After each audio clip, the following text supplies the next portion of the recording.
Is it true that Kurt Cobain stayed on Ben Harding's floor? There was certainly a period when all those sub-pop bands were in the country and they were, going to some of the same gigs we did. A big hangout was the Underworld in Camden. Yeah. I definitely met Kurt very briefly there, and Chris Novoselic as well. Welcome. We are Neil, Luke and Dave. 340-somethings reminiscing on the runners and riders of 90s guitar music.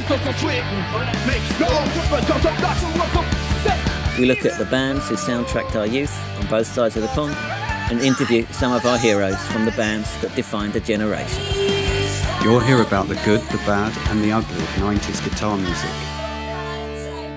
This podcast is Stupid and Contagious. Episode 156 is Stupid and Contagious podcast. This week we're talking to Addy Vines from SwerveDriver. Addy Vines. Oh shit, Addy Vines. Who's Addy Vines? It's just because he writes it ADI, so our brain wants to pronounce it Addy. It's not your fault. No, he's only got himself to blame. Addy is an Iranian name. Yeah. It's a good name though, Addy, isn't it? Yeah, it's pretty good. Not saying Addy isn't, but anyway, he's on later. Addy Vines is on later. Before that, what's been going on, Dave? Give us a shed update. What's going on? Is it up electric? Oh man, you're joking, aren't you? Won't have electric till the new year, probably. What's the progress in? Off. I've got new door handles. Oh, that's a major update. Can you describe the handles for our listeners? They're gonna be shouting at us for not asking you. It's so boring, even I can't be bothered to describe them. Fair enough. Said it. How's the sauna coming on? It's still just in my mind at the moment. Right, okay. Bet it is. Need to do it like 3 monthly updates on it, because then I might have actually made some progress. Well, you put some. Imagine if so that's a start. Imagine if we'd done this with your van. I know. It's like you did about one screw a week. Yeah. All right. Fucking hell. It's looking great now, though. It is, yeah. It's definitely getting there. I'm doing some woodwork this week, trying to do the bit under the sink. Still don't really know what I'm doing. Just sort of bodge it, but it seems to sort of kind of work. Like I watch all these van conversion videos on you, and they're all like really, they measure everything out, spirit levels. It annoys me so much. I used to do quite a bit of DIY when I lived down by the seaside, and you've got to check something on YouTube. It's some cunt in like Iowa with literally like a garage with like a proper table saw, and he's like, just do this, and I'm standing there with a rusty handsaw and a ruler. That's exactly my problem. I've got all my dad's tools from the 1980s, and there's these people with industrial units making stuff, and I'm just sort of cutting some bits of wood and sticking them together, but it seems to work. Yeah, you can't scrimp on tools though. No, you love your DeWalt's, don't you? You're like a walking advert for DeWalt. Yeah, he has got some good tools. Dave has got some good tools. Give him that. Yeah, I did borrow a multi-tool off you, didn't I? That's becoming handy. That has. It's all about the tools. Yeah, you do need the right tools. What did you get on a multi-tool? That could be anything, a multi-tool. Could be like a Swiss that's what Army. I always thought it was this weird, but all it is just like a saw. It's completely misnamed. You can do one thing with it, and that's... I was literally picturing like a giant Swiss Army knife. Yeah, exactly. That's what you think it is. But it's not. It's just a saw that goes the other way than a normal saw. And that's it. What do you mean it goes the other way? You can you can press in, push it in, cut into something. But that's it. That's all you'd use it for. Yeah. What do you mean you cut into something? Well, like a normal saw is like a handle with the saws on it like that, right? Yeah. Well, this tool, the saw's at the end, so you can push it in, and it sort of revolves really quickly. Revolves? Yeah. Imagine you had a wooden wall, right? And you wanted to cut like a plug hole in it. Yes. Yeah.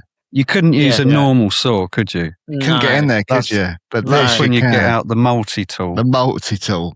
Oh, I know those. Yeah, I know what they are. Yeah. That's a multi-tool. I've used one. Well, it's just a saw. It's just a saw, yeah. It's just a saw. But some of these cunts on YouTube, you're right. Like there's this couple on YouTube. That's you, and mate. They're fucking.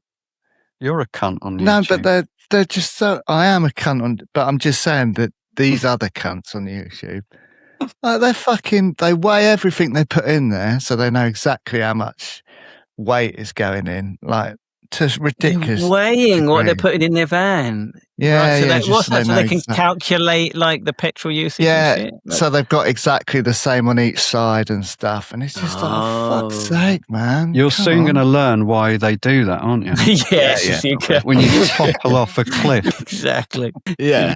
Go over on his side, going around a corner. Yeah, not all conversions are the same. Some are using fucking industrial units to make them. Exactly. Well, I've got a fucking, like I say, my dad's rusty saws in the 80s, which have been coming very handy, but, it's a very different type of conversion. But yeah, so that's what I've been up to. Luke, what's been going on? I guess you've got to give us some music stuff. Oh, yeah, I've been listening to quite a lot of music. Yeah. New Quicksand record. Your friend of mine. Out? What was Trifle? New Quicksand records, very good. I didn't know it was out yet. Yeah, it's cool. Just sounds like Quicksand, bit more, especially the second side, it's a bit more like indie-ish, a bit more like the Rival School stuff. It's really cool, rather than post-hardcore. It's great. Good.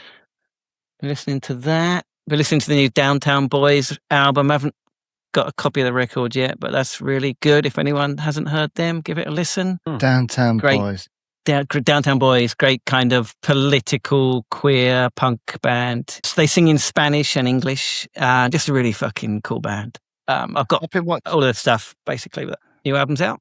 It's great. I've been watching quite a lot of clips on TikTok and that from Pride in Brighton last weekend.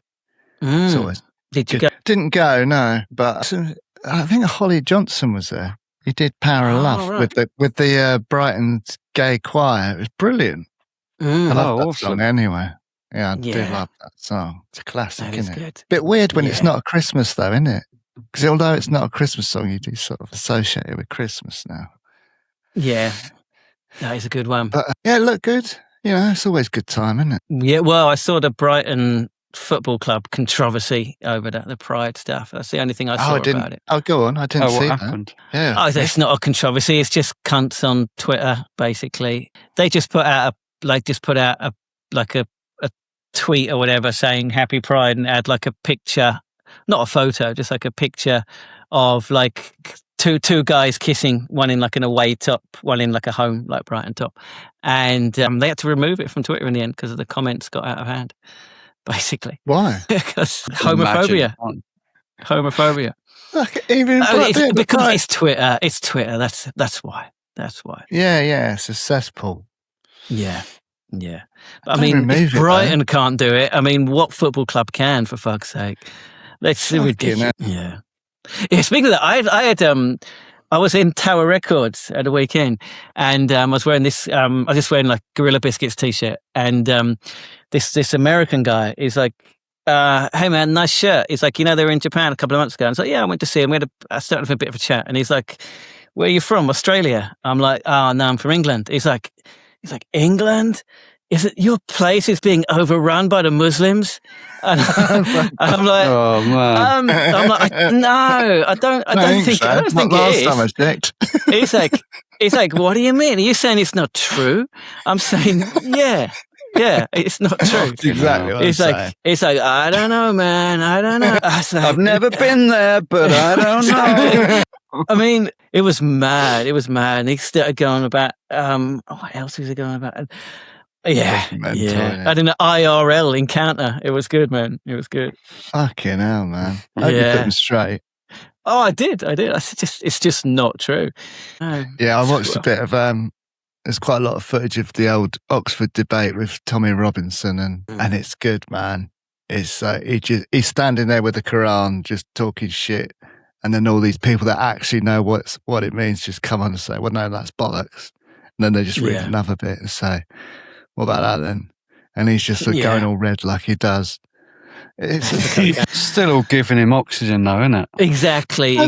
Why give him the fucking prestige of that, No, but I think that's the best way with people like that. Just let them get educated in front of the world. And then it shows how stupid they are. Lawrence Fox was there as well, and he was just sitting there being a knob, like he always does. Yeah. But weirdly, like Jacob Rees-Mogg, who I really don't like, he was brilliant. He was like he set them straight about Muslims in this country and stuff.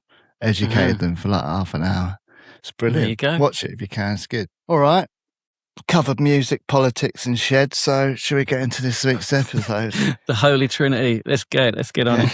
All right, let's do it. All right. If you are watching this, give it a thumbs up, subscribe to our channel, and get involved in the comments.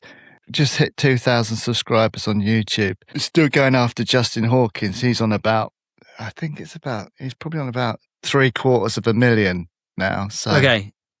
Get there. We'll get there. we're getting there. We're getting there. Very slow. But yeah, thanks very much. Keep subscribing and get involved in the comments. Share it with your friends and all that. And if you're listening, then please do rate, review, share it with your friends. You can sponsor the podcast, Stupid and Contagious podcast at gmail.com. If you want to sponsor an episode or a month or whatever, get in contact and we'll make that happen. Give you a shout out at the start and the end. And you can buy our merch online, Shopify store, t-shirts, mugs. You haven't take a drink so people know it works. You didn't take a drink to show the people that it works. Oh, there we go. There we go. It's a nice mug, actually. It's nice to drink out of, isn't it? All right. Yeah, SwerveDriver. Tell us all about it. Oh, actually, I'll tell you about it. Oh, go on then. English rock band. The Wikipedia one. I can't find it. She's at the top. Oh, there it is. English alternative rock band. There we go. Sure. So basically formed around the core nucleus of Adam Franklin and Jimmy Hartridge in Oxford in the 80s. And, well, AD goes into it quite a lot of detail. They were in a band called Shake Appeal at first, which AD was also in as well. And basically, he describes it really well, so I won't give too much away. Named after a Stooges track. But yeah, there's only a couple of tracks they ever released, but they're on YouTube. But yeah, very, very MC5 Stooges, basically, especially MC5, chaotic kind of garage rock. Pretty cool. I love that sound. Again, he explains they kind of basically transition into SwerveDriver in the late 80s, 89. Although, strangely, they played their first ever gig under the name Junk rather than SwerveDriver. Okay. Why? Don't know. You should know. I don't. All I know is that it happened. Yeah. Dave, do you know why? No, and I doubt it happened. Wouldn't be the first time Luke's got his facts wrong, would it? No, it certainly wouldn't. This one I'm pretty sure about, though. I got it from AD's website, and he's got like a flyer and with them listed as Junk. And on the photo, he's annotated the photo to say our first gig under the name Junk is how he's annotated. All right, it. fair enough. That's conclusive. well sourced for once. Thank you. And yeah, so SwerveDriver changed their sound. Basically, he explains it. But yeah, basically, My Bloody Valentine meets Dinosaur Jr., basically, is how they were for that first album. Yeah. Signed to Creation. Again, listened to the interview for how that happened. Started releasing EPs. We've talked about it recently. You know, the shoegaze scene of the early 90s was all about the 3 or 4 track EPs, basically. So their initial 3, Son of Mustang Ford in 1990, followed by Rave Down the same year, and Sandblasted in 1991. So they were like the first kind of EPs that launched them. Signed to A&M in America, toured with Neds Atomic Dustbin, doing very well. First album came out 30th of September 1991, a week after Nevermind. And it's an amazing album, yeah. My album of the week a little while back, I basically put it as the perfect balance between, you know, shoegaze and grunge. And I stand by that. He kind of pushes back a little bit on the interview, and we can have a listen, talk about that afterwards maybe. But yeah. I think it is. Toured the album heavily. Go on. I thought they sounded a bit like the Senseless Things as well. But when I was listening to it, interesting. Which era Senseless? Well, the same era. Senseless Thing. Well, we won't give away the Senseless Things connection. We'll leave people to listen to the interview for the surprise there. But there is a Senseless Things connection. You'll find out in a minute. Yeah, so amazing record. Pitchfork put it at number 15 in their 50 best shoegaze albums list. I think it should have been a bit higher, but 15 out of 50. Yeah, I think it should have been higher, but hey. What was number 1? It was Loveless, Valentine. Yeah. They toured the album heavily, supported Soundgarden the whole lot. They had a whole tour basically supporting them. Pearl Jam, we were with them for a couple of dates as well, so they supported Pearl Jam a couple of times. Played Japan, 92, basically. That would have been the Dave Abruzzese era, would it? Yeah, I think it would have done. They would have hung out with our mate Dave. He would have done. Yeah. But they also supported other people that we love on the podcast as well. So bands like Buffalo Tom and Fudge Tunnel, but also House of Love, Ride, Lush, Lemonheads, Cud, Wonderstuff, New Fads, Bye Bye Valentine. They supported all of them, basically. Yeah, all in that time. All in 91, 92. So it would have been a great time to be in a band, wouldn't it? Yeah. And then, but all was not. Always a but with you. All was not well in the SwerveDriver ranks. So first of all, the drummer Graham left. There's a story on Wikipedia about how he went out for a sandwich and never came back. And well, it's interesting. At the end of the interview, AD does say that he's glad that we didn't ask him that story because he must be bored of telling it. But it just seemed like a bit of a silly story, which is why I didn't ask him about it. So, but yes, that's what happened. Was it? Well, no idea. Yeah, AD, if you're listening, Didn't get much choice back then. No, it's in America, and you can have anything you like in America. You can have it on rye and choose a million different kinds of processed cheese and shit. It's because they're not overrun by Muslims. Exactly. I asked for a cheese sandwich in America once, and I got like 8 layers of processed cheese in it. Yeah, it was so horrible.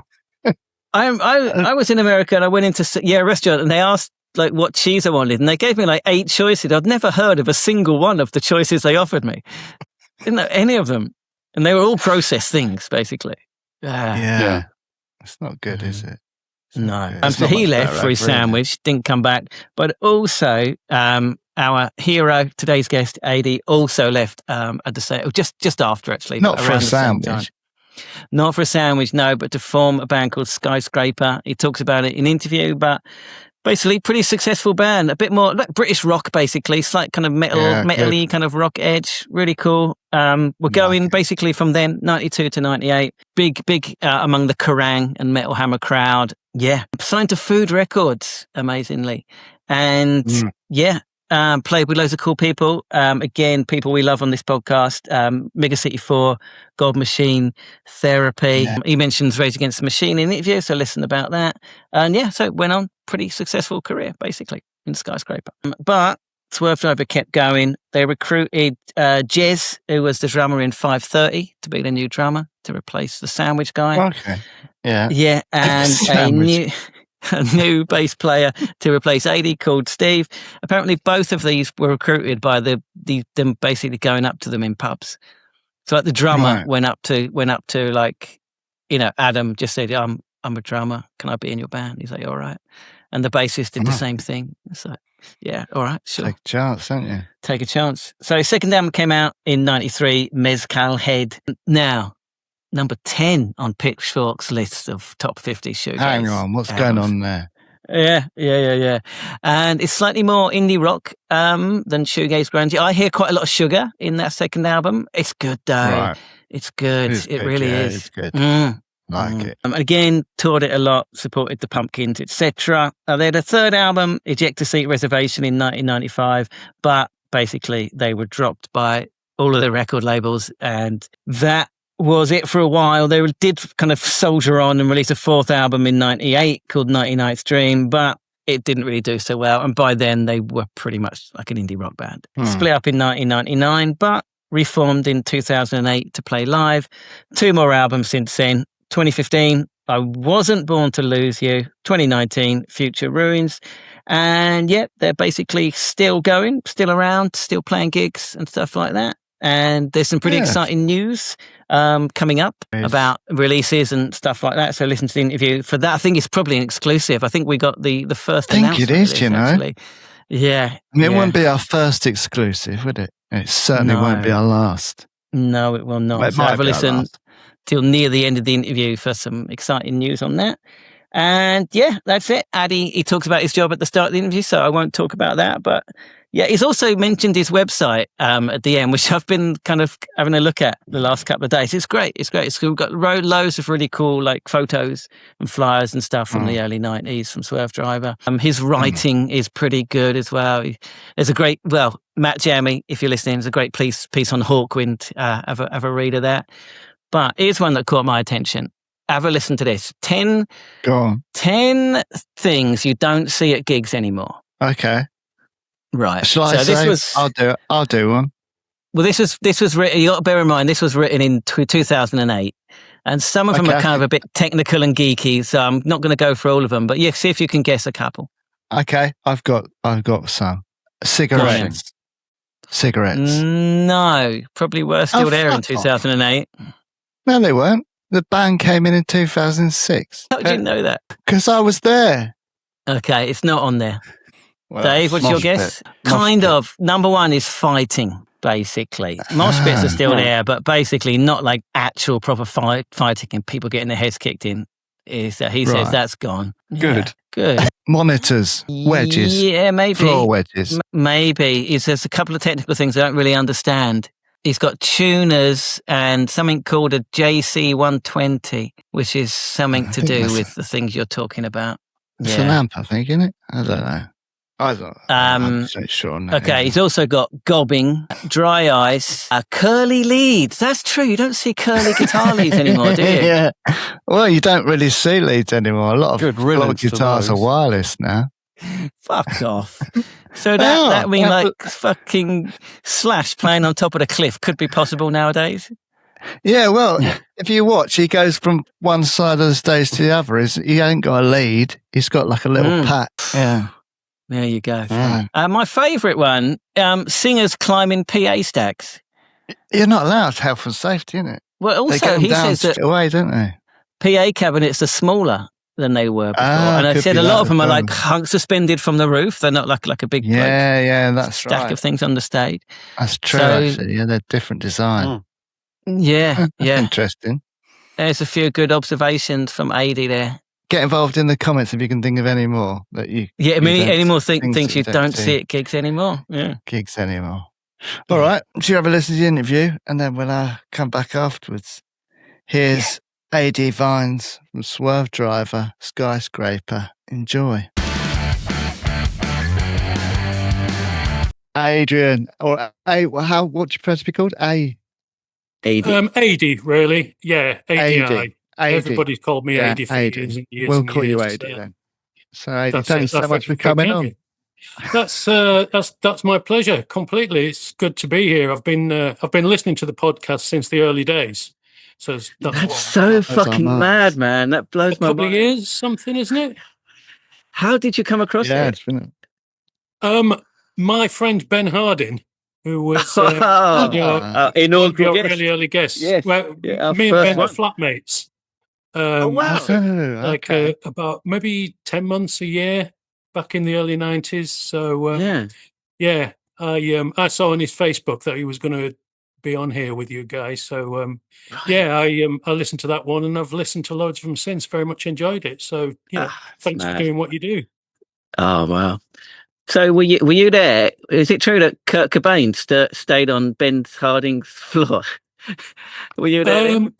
Kurt Cobain. I don't know if he stayed on mine and Ben's floor or Ben's floor before I moved in, but there was certainly a period when all those sub-pop bands were in the country, and they were hanging out in North London. They went to a lot of the same parties that we did. And they were, going to some of the same gigs we did. A big hangout was the Underworld in Camden. I definitely met Kurt very briefly there, and Chris Novoselic as well. But all those American bands, when all those American bands started getting press attention over here, they were around London quite a lot. So we used to meet quite a few of them. Buffalo Tom I met a few times. Babes in Toyland. Loads of others. Yeah, good times. Sure. Who were the nicest? Who were the nicest? They were all absolutely lovely. Yeah, I'm sure. Come on. Yeah.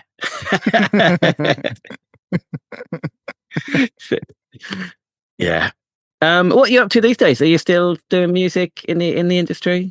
I'm still involved in the industry, but I don't perform or write music or record anymore. Back in about it was when Skyscraper split up, probably in '97. I went back to being a touring guitar technician, which I did a little bit of. Oh, that's good. Before SwerveDriver. Yeah. Basically, I've not.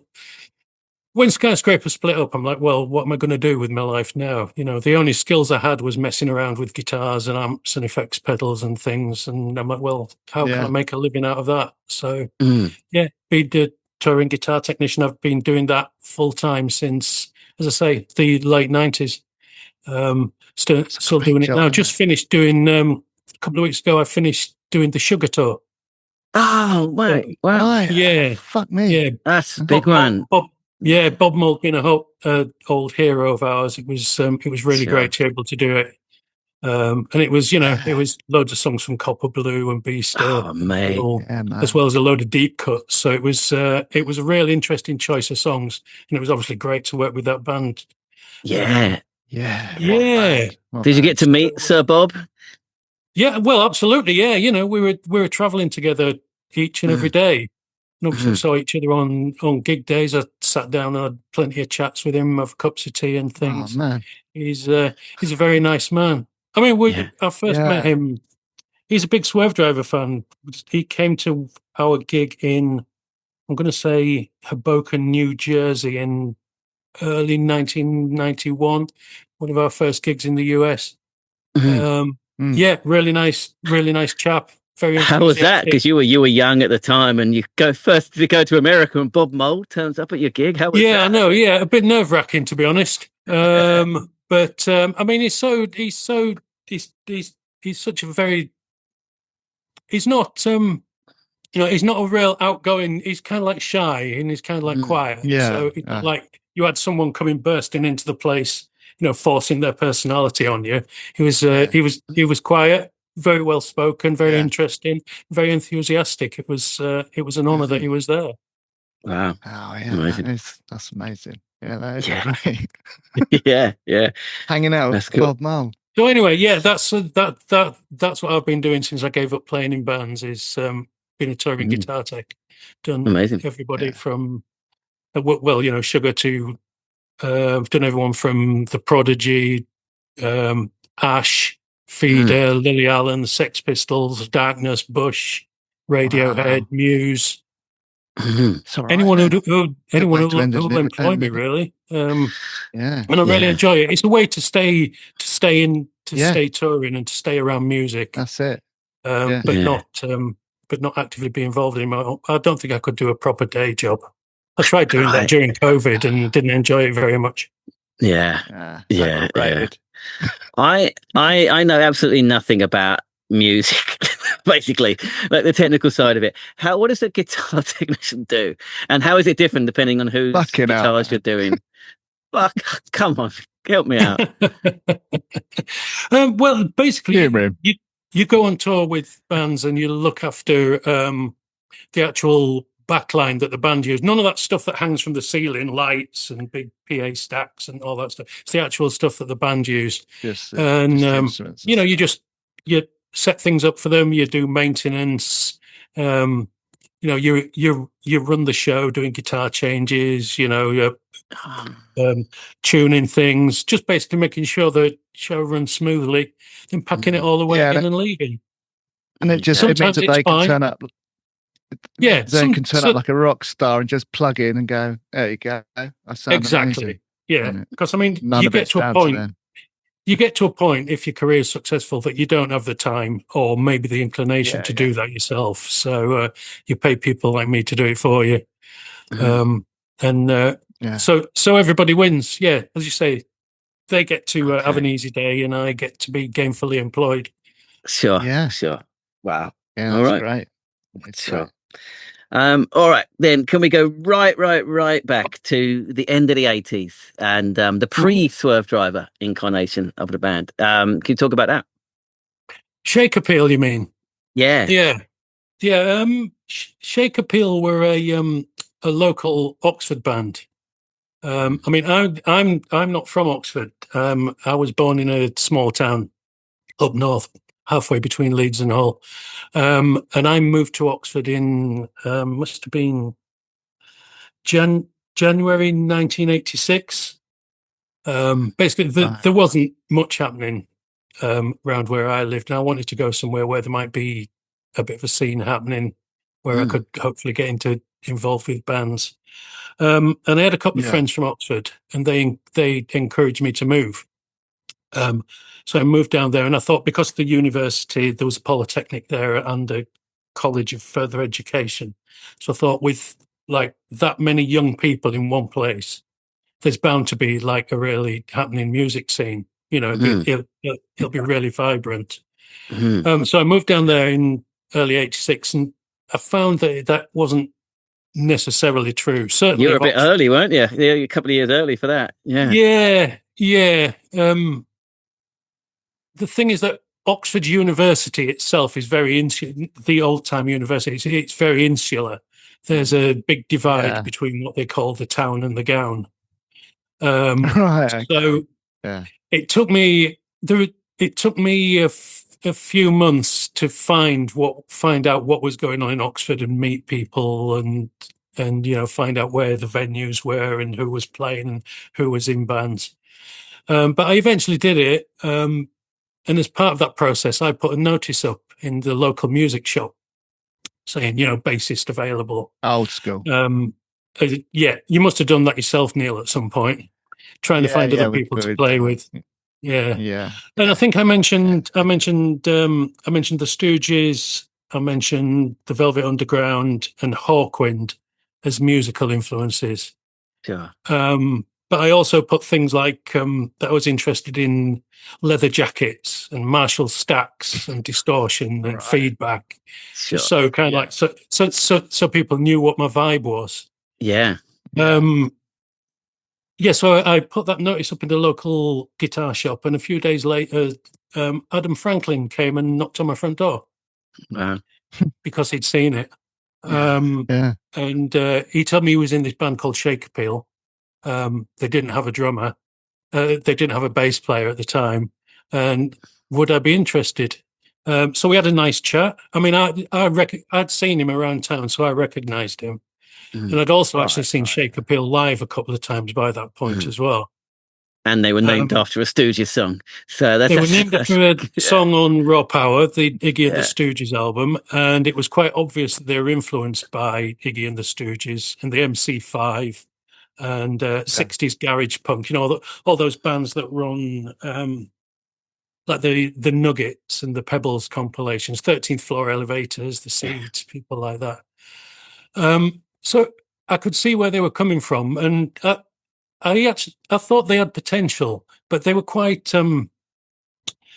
disorganized, shall we say? They're quite chaotic. And I thought, well, this is something I could possibly do. I could get involved with this band, kick them up the arse a little bit, get them to focus a little bit more. And we could really do something worthwhile. Well, not just Shake Appeal, but everybody kind of like around the Oxford scene at that time used to live very, shall we say, languid lifestyles. There was lots of sitting around smoking, watching TV, listening to music, and not really getting very much done. And Shake Appeal were very much like that. That's what their lifestyle was like. But I thought, I'll get in there and shake them up, as it were, and get them to focus and get the band happening. Obviously, the exact opposite happened, and I just fell into their lifestyle, really.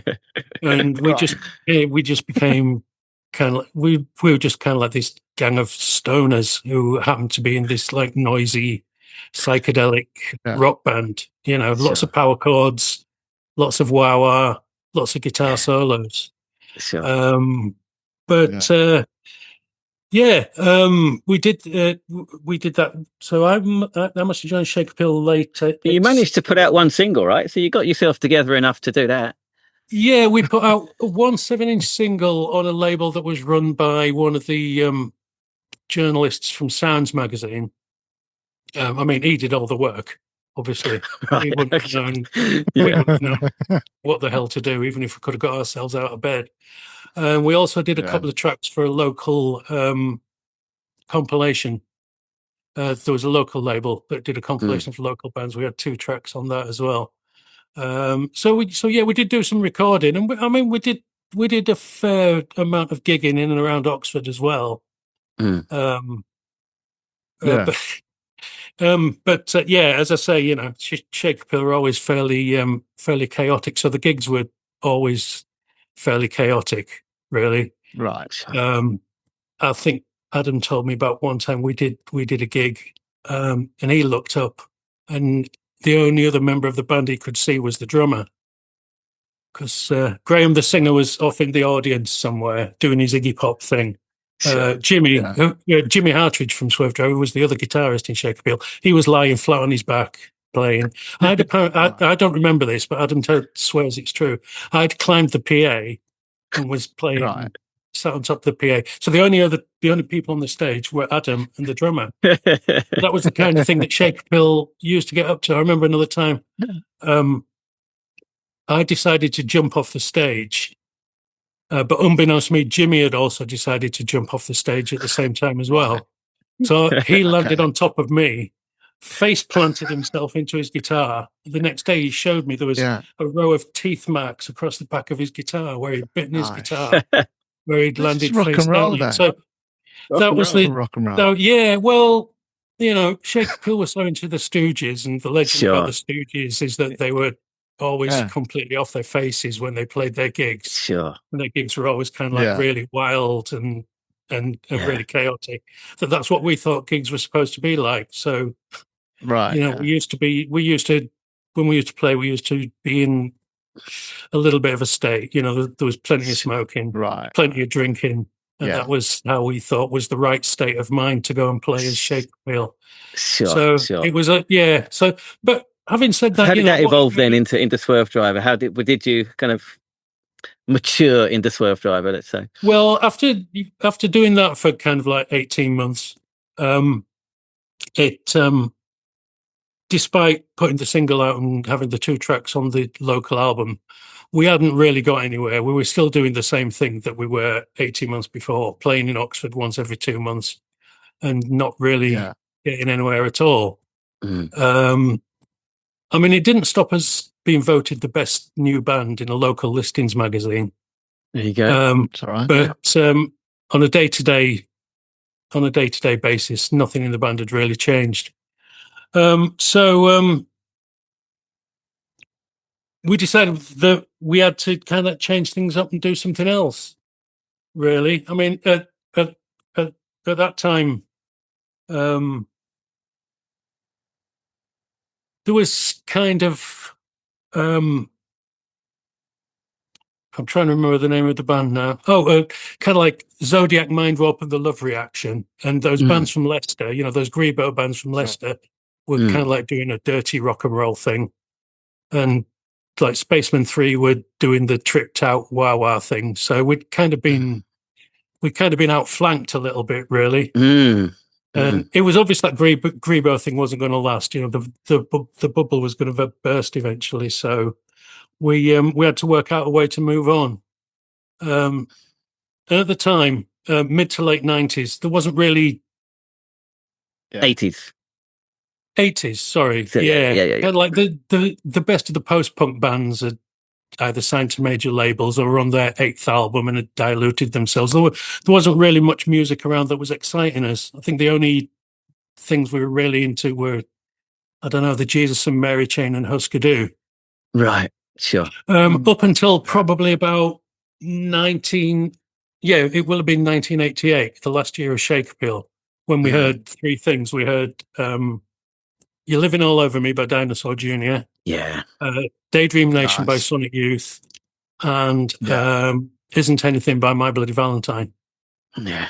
And it was kind of like, wow, this is people who are doing something exciting and different with guitars. Because we were into loud guitars. in the late yeah. 80s, if you weren't listening to someone like The Cult, which we weren't, Mm. there wasn't a lot around. There was loud and noisy. It was all awful bands like The Mission and The Wedding Present. Mm. So this stuff came along, and it was really, really exciting for us. It showed us, that you could do things with loud guitars, which were kind of like interesting and taking it in new directions. Mm. And almost instantly, it was Adam started writing songs that was influenced by that kind of thing. And he made a demo tape in his bedroom. Me and him shared a house at the time, and he made a demo tape in his bedroom of 2 new songs. And I heard this tape, and I immediately freaked out over it. Thought it was the best thing I'd heard for ages, and said, "Why don't we get Shake Appeal back together and do stuff like this instead of what we used to?" And that's pretty much what happened. Yeah. That's amazing. Yeah. There we go. A birth. And so we did. Yeah, So we did. We did a demo tape. It must have been maybe late '88 or early '89 of 2 of Adam's new songs. Changed the name of the band to SwerveDriver, and started, putting those tapes into envelopes and sending them to record companies in the hope that something had happened. Yeah. And how quickly did that happen? Yeah, so you started to create right? It did happen eventually, but it wasn't us sending off the tapes that made it happen. It was actually someone from another band that got things moving forward. Because towards the end of Shake Appeal and through early SwerveDriver, I also had a side project, a kind of not entirely serious thrash metal band called called Satan Knew My Father. Love it. One of the gigs that Satan Knew My Father did, the support band was Ride doing their first gig. It was up at the Jericho Tavern in Oxford. Sure. And I also had a part-time job at the time as a sound engineer at a couple of Oxford venues in Oxford, and I did monitors for Ride on a couple of occasions. So I got to know them a little bit. And they signed to Creation Records. Mark knew that I used to be in Shake Appeal. He knew Shake Appeal were, and we were chatting. And I told him that the band had changed their names and we'd done a new demo. And he says, "Oh, can I hear it? Can I have a copy?" So we gave Mark our last copy of the SwerveDriver demo, and he loved it. He freaked out over it. He says, "I'm going to pass it on to Alan McGee at Creation because I think he's going to love it too." That's great. And which he did. And that's what happened. Alan McGee freaked out over the tape. Right. And immediately wanted to sign the band. Amazing. I mean, there is a story. There's 2 well-known stories about SwerveDriver. And the first one is that Alan McGee heard our demo tape while he was driving through Los Angeles in the back of a limo. Okay. Is it true? Now, the thing with Alan is everything Alan tells you does have its basis in fact and is true. Right. Okay. But Alan loves a bit of a hyperbole. He loves talking up a situation. So whether he actually heard it in a limo in Los Angeles, I don't know. But that's certainly what he told us. He was on. He was in Los Angeles with Guy Chadwick from the House of Love. They were out there on business. And they were in the back of a limo, and they popped the tape in, and both him and Guy Chadwick loved it. Alan got in touch with our manager and said, I want to sign the band. And as a gesture of goodwill, he gave us a load of support slots with the House of Love, which were in March 1990, I believe. Manchester, Liverpool, and Birmingham. It was a chance for Alan to see the band live because he'd agreed to sign the band even though he hadn't seen us live. By the time we did the House of Love supports, we'd already agreed to sign. The deal was pretty much agreed. We just hadn't put pen to paper. So we did the House of Love supports, then put pen to paper, and almost immediately they put us into the studio and we recorded the Son of Mustang Ford EP.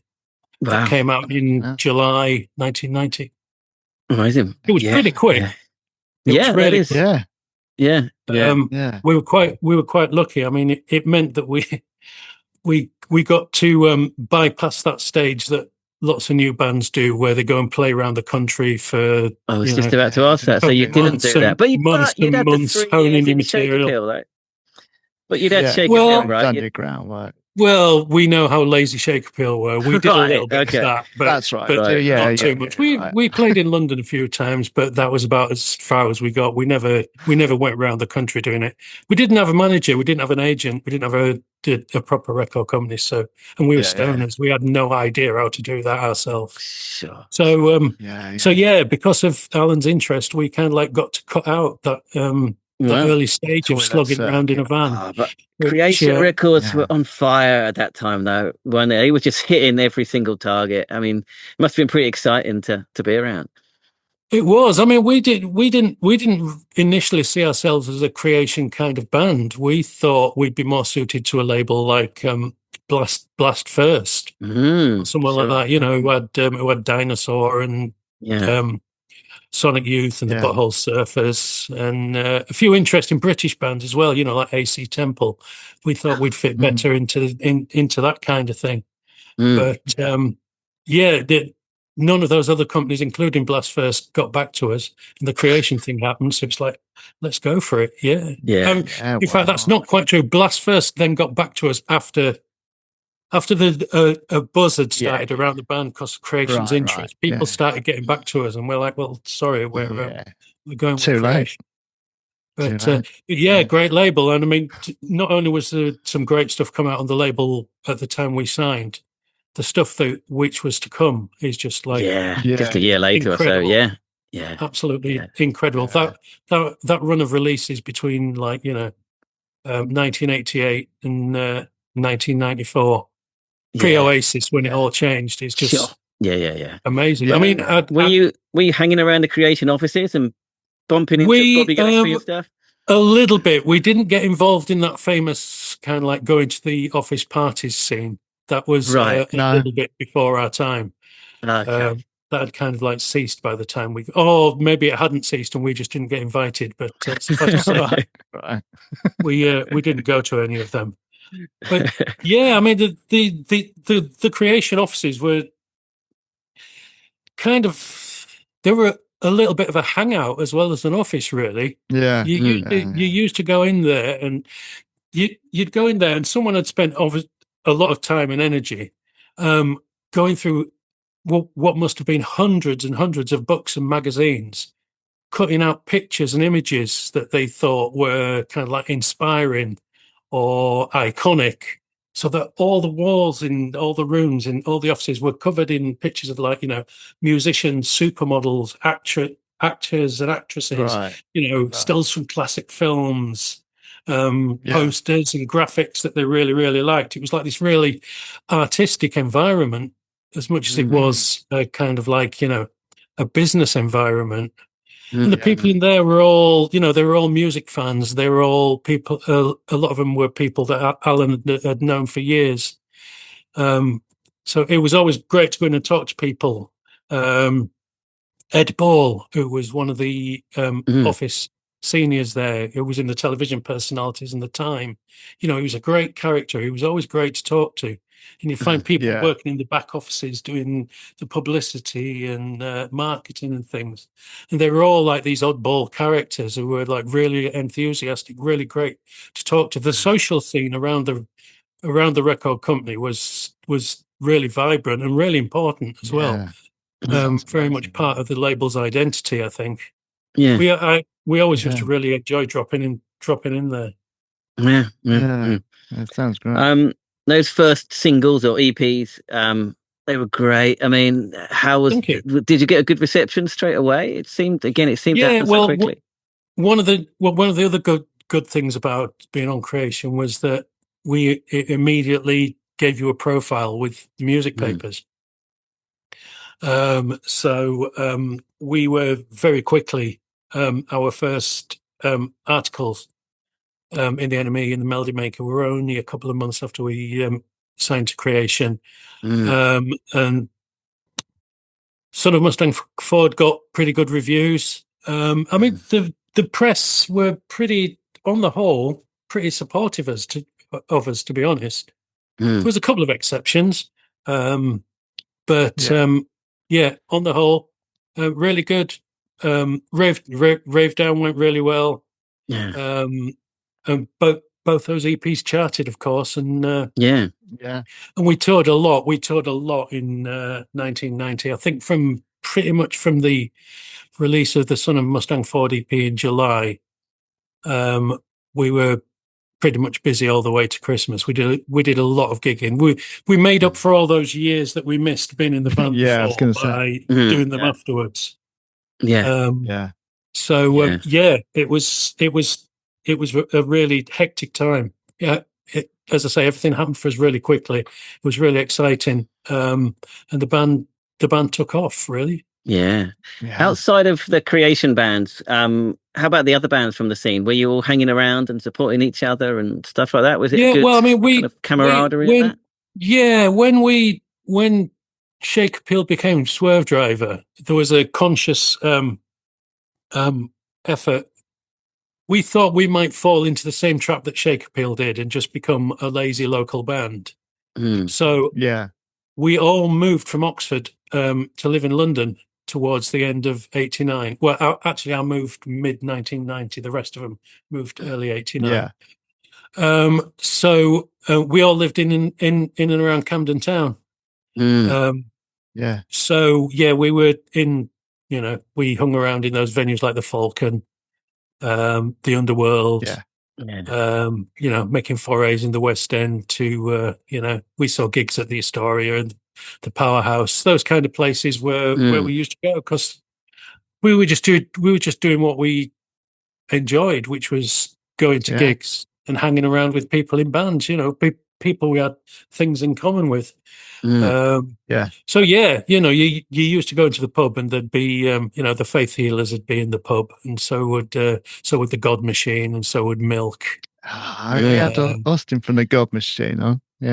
I heard that episode. It's a great episode. It's a great band. Really interesting band. And you played with them a few times as well, right? The God Machine. Skyscraper did. SwerveDriver didn't. Swerve we're good friends with them. We used to rehearse in the same studio that they did. Right. So we knew them very well. Yeah.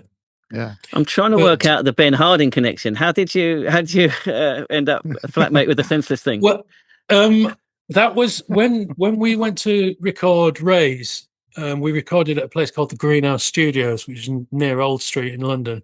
And it had two studios, one on the top floor, one in the basement, and in between was kind of like a reception area where they had a pool table and a Space Invader machine and the telly and all that. And we were recording in the basement downstairs, and Senseless Things were recording in the studio upstairs. And obviously, being in the same building, we met and became friends. We were we were initially quite shocked because Senseless Things used to clock off at 11 p.m. sharp every night. They'd be recording upstairs, and at 11 o'clock they'd stop and they'd all go home. Done. And we were only kind of like getting into our zone like that. We used to record through the night, and there was a bit of Mickey taking that they were clocking in and out at 11 o'clock every morning. It's pretty late to be fair, 11 o'clock. But not when you're in a band. Come on, Neil, you were in a band. Not when you're a youngster. Nocturnal at some point. Yeah. Wow. So that was where we first met the Senseless Things, and obviously we went to a few. They became friends of ours, so we went to a few of their gigs, and then Ben wanted a flatmate. A great bunch of guys. They are lovely, absolutely lovely. I mean, God bless him, not with us anymore. The others are. You had Morgan on as well, didn't you? We did, Twice. He's done well. He's done well for himself, hasn't he? Yes, indeed. Yes, indeed. So Ben needed a flatmate. I needed somewhere to live, so I ended up moving for the first time out of North London over to East London, and me and him shared a flat in Hackney. Not far from that was exciting, though. Both of you on decent bands at the time, and must have been Must have been heady days. Well, modesty forbids. What goes on the road stays on the road, Neil. To be honest, a lot of the time we weren't there at the same time because Senseless Things were gigging. Well, they were gigging all the time. And we used to, a lot of the time, we just used to pass like ships in the night, leave notes for each other in the kitchen. Oh, that's nice. Sure. Well, it was mostly Ben leaving notes for me, telling me my rent was overdue. But so that was through most of 1991. Me and Ben were flatmates. That's great. That's great. That's SwerveDriver, they talked about it before, but they've got this kind of perfect balance of kind of the UK sound and the American sound. Was that a deliberate thing, and how did you achieve that so perfectly? Yeah, it possibly was a blend of those two things. But can you really say that music's got a kind of like some kind of sound from a certain country? I mean, music's international, surely. Yeah. Rock and roll came out of the blues, which was transported, by the slaves from Africa.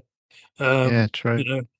Heavy rock came from American blues. English heavy rock became American heavy metal.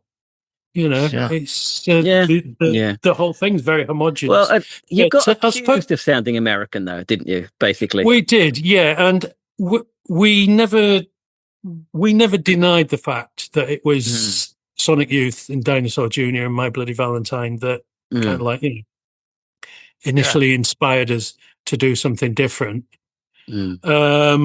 And I guess that must have shown through in the music. I'm unfortunately I'm not removed enough from it to be able to look at it that coldly and think about it. But I guess, yes, I can see where people are coming from, and probably guilty as charged.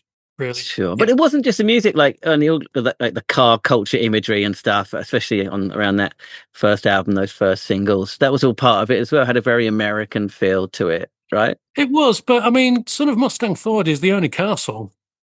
Really? I guess so. Yeah, it just feels like it, I guess. Yeah. There's a couple of other songs that mention driving, but that's the only blatant car song. It was that was just something that we were influenced by. We in our days of sitting around, not doing very much and watching films. We liked road movies. We liked spaghetti westerns. We liked science fiction. So all three of those genres of films all seem to take place in kind of like these epic landscapes, or like the vast reaches of outer space. Kind of got this kind of like epic sound. That influenced kind of like this epic sound. But Son of Mustang Ford is the only blatant car song. But once people had latched onto an angle, that's true. Which was provoked by Son of Mustang Ford, it's kind of difficult to shake that off. That's fair. I mean, Son of Mustang Ford is a ghost story as much as it's a car story. It says very explicitly in the lyrics at the end that it's narrated from beyond the grave. The driver of the car is dead on the roadside. Right. Yeah. So no one ever picked up on it being a ghost story. They just picked up on it being a car story. Sure. Well, I was watching interview from 1992. You said that you couldn't drive. Have you learned yet? Yes. It's it was a closely kept secret that only one of the band could actually drive at that point. And that was Jimmy. Sure. So we kept that. Yeah, we can't. Yeah, we kept that to ourselves. But since I did. I did pass my driving test very late. I passed my driving test in the late 1990s. I only passed my test last year. Mate. Yes, but you're much younger than I am. So I'm certainly not. I mean, we lived in North London. Why did you need to drive? I live in the middle of Tokyo. Why do I need a car? Yeah, he hasn't driven since he's passed. Well, you know exactly. You know what it's like then. Yeah. I mean, but then how did you go down in America? People had latched onto the fact that you possibly sounded a bit more American than other English bands, let's say. So did that help you?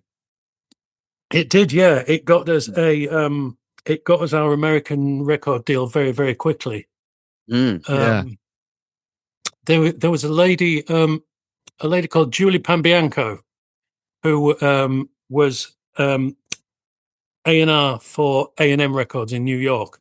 I found out later that she was quite a legendary figure.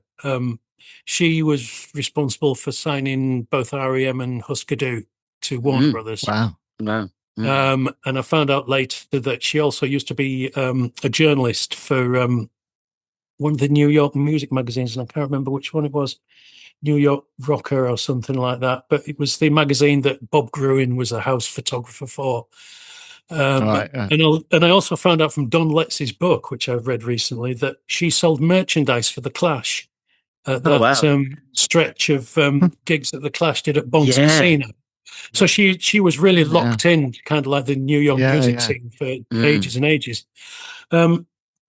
And she got hold of the Rave Down EP, listened to it, and absolutely fell in love with a track from that EP called She's Beside Herself. Also fell in love with Rave Down, and called Alan McGee, said, "I've got this EP. I want to sign this band for America." And she was so keen. She actually flew over to come and see us when we were in the studio when we were recording Rays before the album had before the album had even been completed. She was really, really, really keen for the band to be on A&M. We ended up signing with A&M Records. And Julie made sure that we were a priority at the label, so much so that we went and did our first American tour before they'd even put anything out in June 1991. We'd put out the 3 EPs in the UK that the album hadn't come out. Nothing had been out in North America, and we went to play a load of gigs supporting Neds Atomic Dustbin, actually. Oh wow, they did pretty well over there. Yeah, great. We did New York, Toronto, Chicago, Minneapolis, San Francisco, and Los Angeles. Supporting the Neds. We were supposed to do Boston as well, but we didn't get our visas in time. And that was our first taste of America, doing those 6 gigs.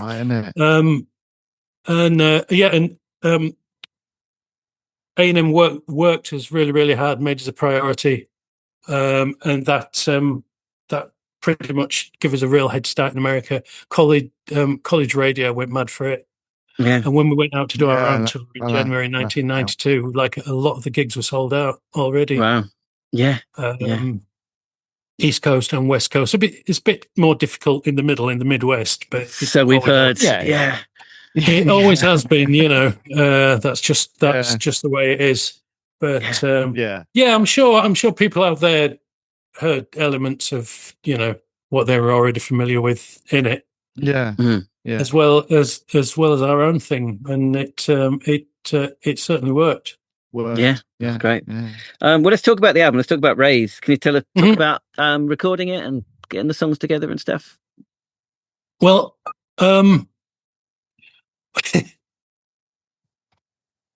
when we got signed to Creation, everything happened so quickly. When we got signed to Creation, we actually only had about 6 songs.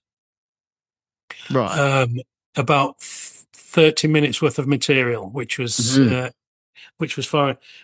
Which was fine for our support slot with the House of Love, because that was how we had. And then we put out. There was 4 songs on the Mustang Ford EP, 4 songs on the Rave Down EP. Yeah, we were talking about this recently with another band. Yes, you can't use those ones. That scene had that thing, right? Putting out 4-track EPs and wasting all the songs. Yeah. Well, yeah. I mean, it was just the done thing, wasn't it? Yeah. It was seen as just a valid statement as a full-length album was. Sure. Yeah. So by the time we'd done the Mustang Ford and the Rave Down ones, we'd used up 8 songs. Yeah. yeah. And it's like, well, we've only got like another 2 or 3. That's not enough for an album. So Yeah. we went through this.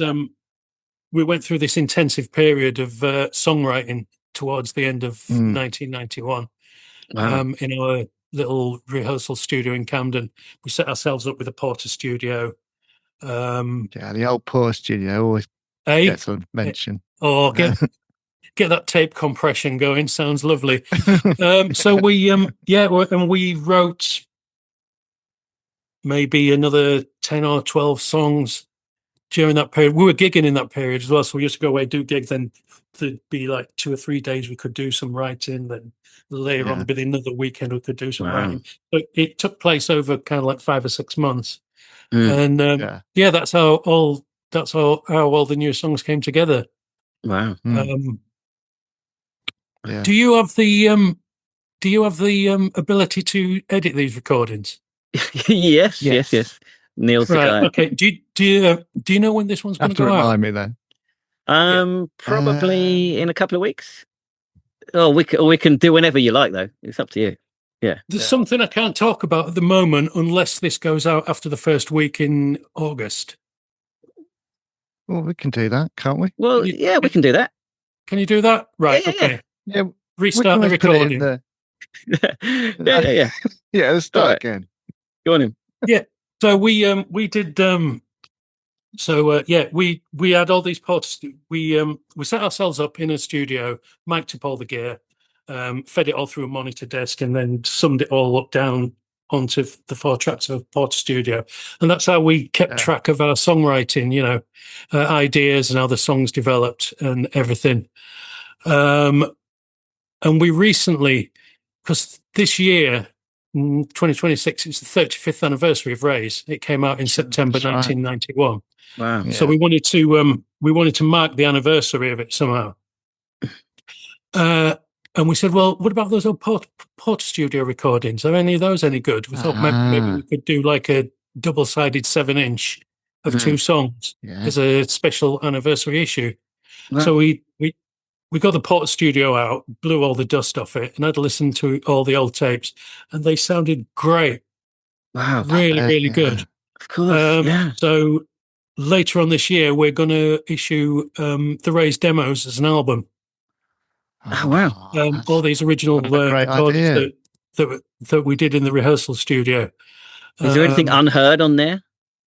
There's not anything unheard, but some of the tracks which ended up being used on B-sides are on there as well. And this is just the raw recordings as they were recorded, right? Well, that's exciting. They've been mixed properly. So we dumped everything down from the Porter Studio onto digital, sent them away to a very clever chap called John Caitlin, and it was him that actually did all the mixing and brought them up to scratch, really, because they're really raw recordings. I mean, we recorded them in a rehearsal studio with cheap microphones. We were 4 stoned buffoons who didn't really know what we were doing. So, the quality is variable. But, I mean, they're not any worse quality than a lot of the punk rock 7-inch singles I've got. Sure. Or even the first couple of Dinosaur Jr. albums, to be honest. Yeah. And they're essentially multi-track recordings of the band playing live in 1990. And amazing. There isn't none of those exist. We never made any. We've got plenty of cassettes of sound desk recordings and things, but actual multi-track recordings, these are the only ones. So we thought they were. That's exciting. We thought they had the potential to be put out, and it's come out really well. It should be out to coincide with the anniversary of the album in September. Right. We don't have an exact date yet. Okay. But Universal are reissuing the album as well. Oh wow! Oh great! So they're going to remaster the original album, and hopefully it's going to be a 2-disc gatefold with a second disc of outtakes, alternative versions, and and things like that. So the whole package is great. It's quite exciting. Yeah, it is exciting. Oh, okay. Yeah, 35 years. It makes me feel old, but everything makes me feel old these days. So same. Yeah. Yeah. Do you have a favorite track on that Ray's album? Favorite track to play? Deep Sea. Absolutely. Straight in there. Yeah. It was always my favorite. It kind of reminds me of the Stooges a little bit. The riff's a little bit no fun. Yeah. But it's got kind of like an epic quality to it. The echoey guitar, the reverby guitars on it give it kind of like this space as well, which is quite epic sounding. And it's got a fantastic guitar solo at the end. There you go. Yeah. What's Adam Franklin delivering the goods again? Sure. What's the secret of a good bass line for this kind of music? Because we associate kind of this kind of sound so much with guitars, right? So what's the secret of a good bass line to elevate the guitars in this kind of shoegazy sound? Well,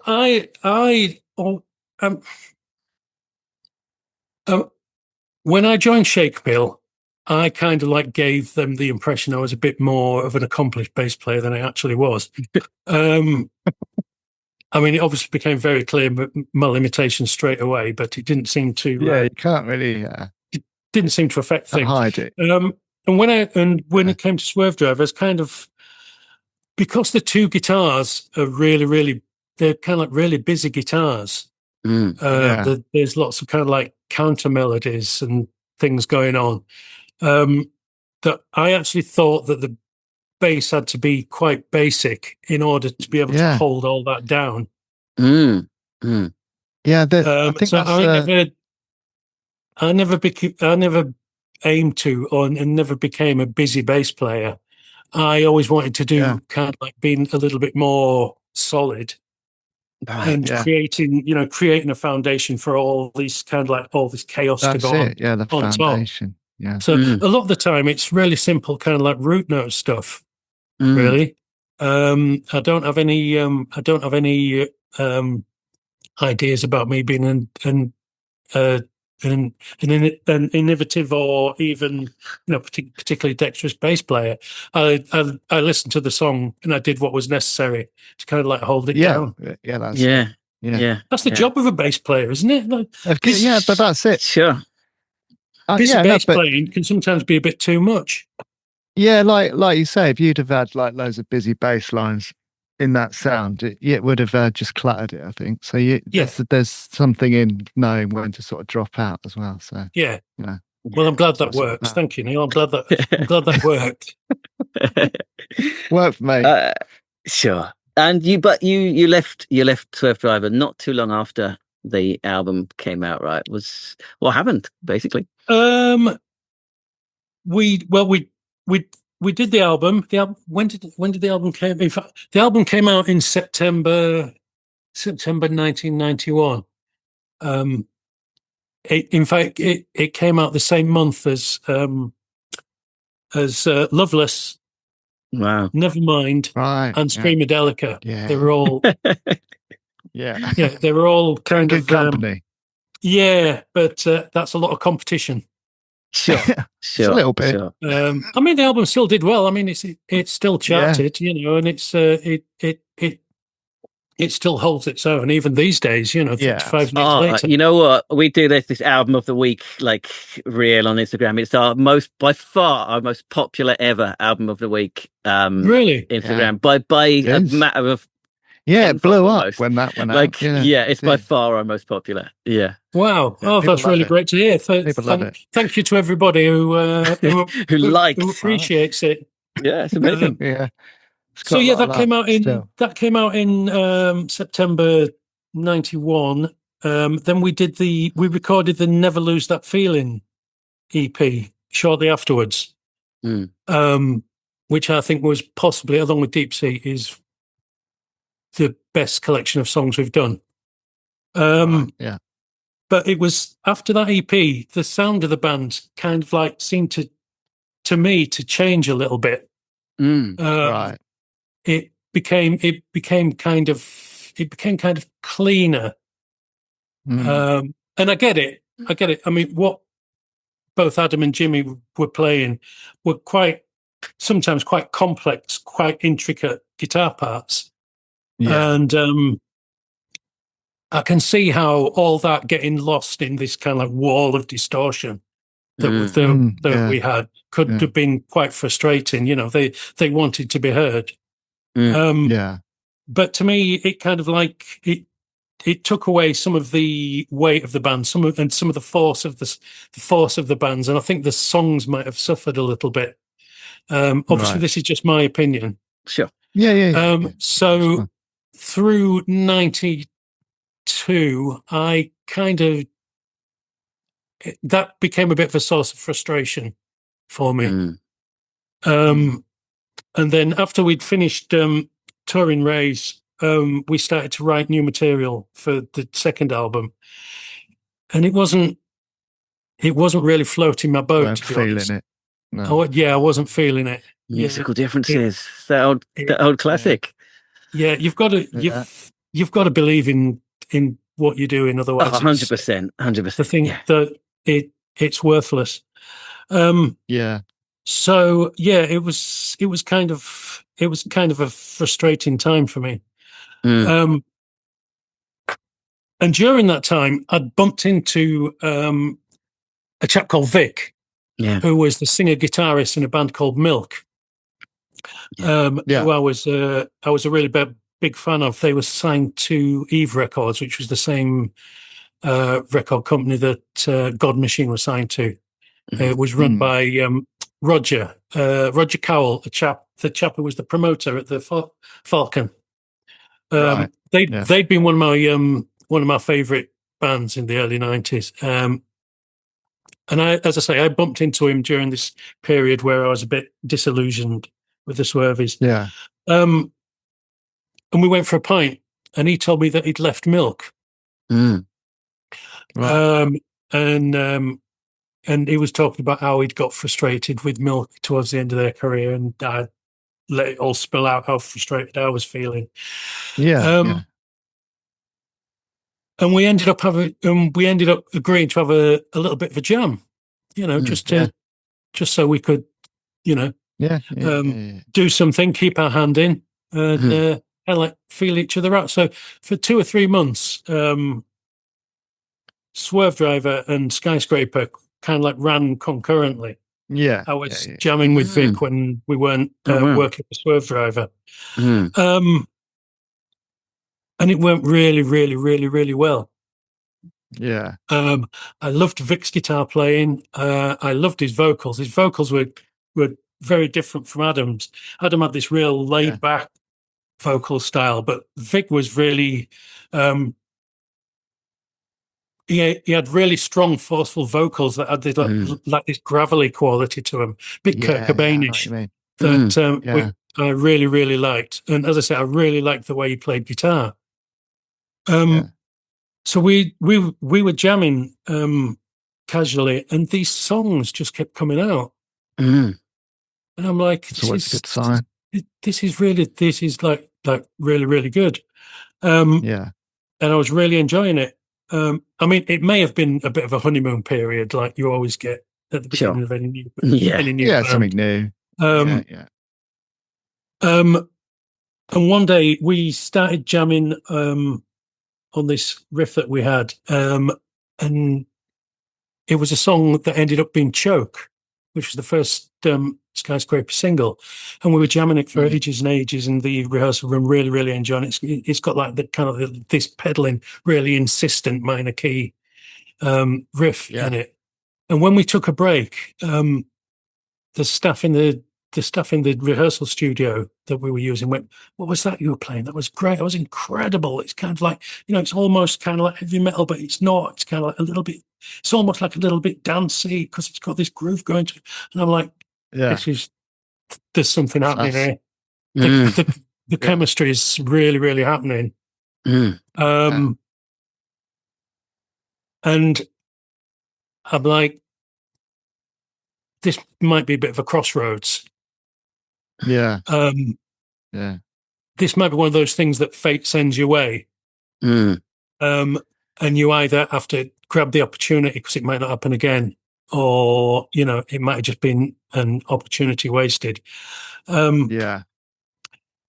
And at the time I decided to leave the Swervies, it was actually a really good time for me to leave because we'd finished touring Rays. We had no more gigs booked. We were starting to take time off to record. I'm like, if I'm going to leave and disrupt this whole process, this is the time to do it. Like, there's nothing else in the diary. It's not gonna you're not upset any long term. Sure. Yeah. And as I say, I just thought maybe this has been sent at this time deliberately. It's fate telling me to do it. So so I did it. So I left the Swervies, and we started Skyscraper. Wow. Properly. Yeah. Have you ever regretted it?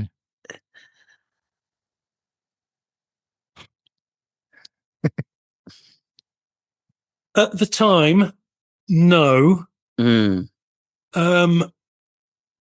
what I know now, which is obviously, it's the benefit of hindsight.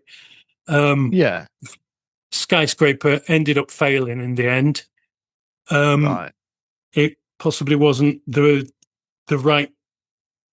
It probably wasn't the right choice to make in the long term, but as I say, that was with the benefit of hindsight. I mean, looking at what SwerveDriver did later, I mean, it's great stuff. I mean, I'll like their later stuff. I'll listen to it fairly often, but it's not music I would have been happy playing myself. Right. So sure.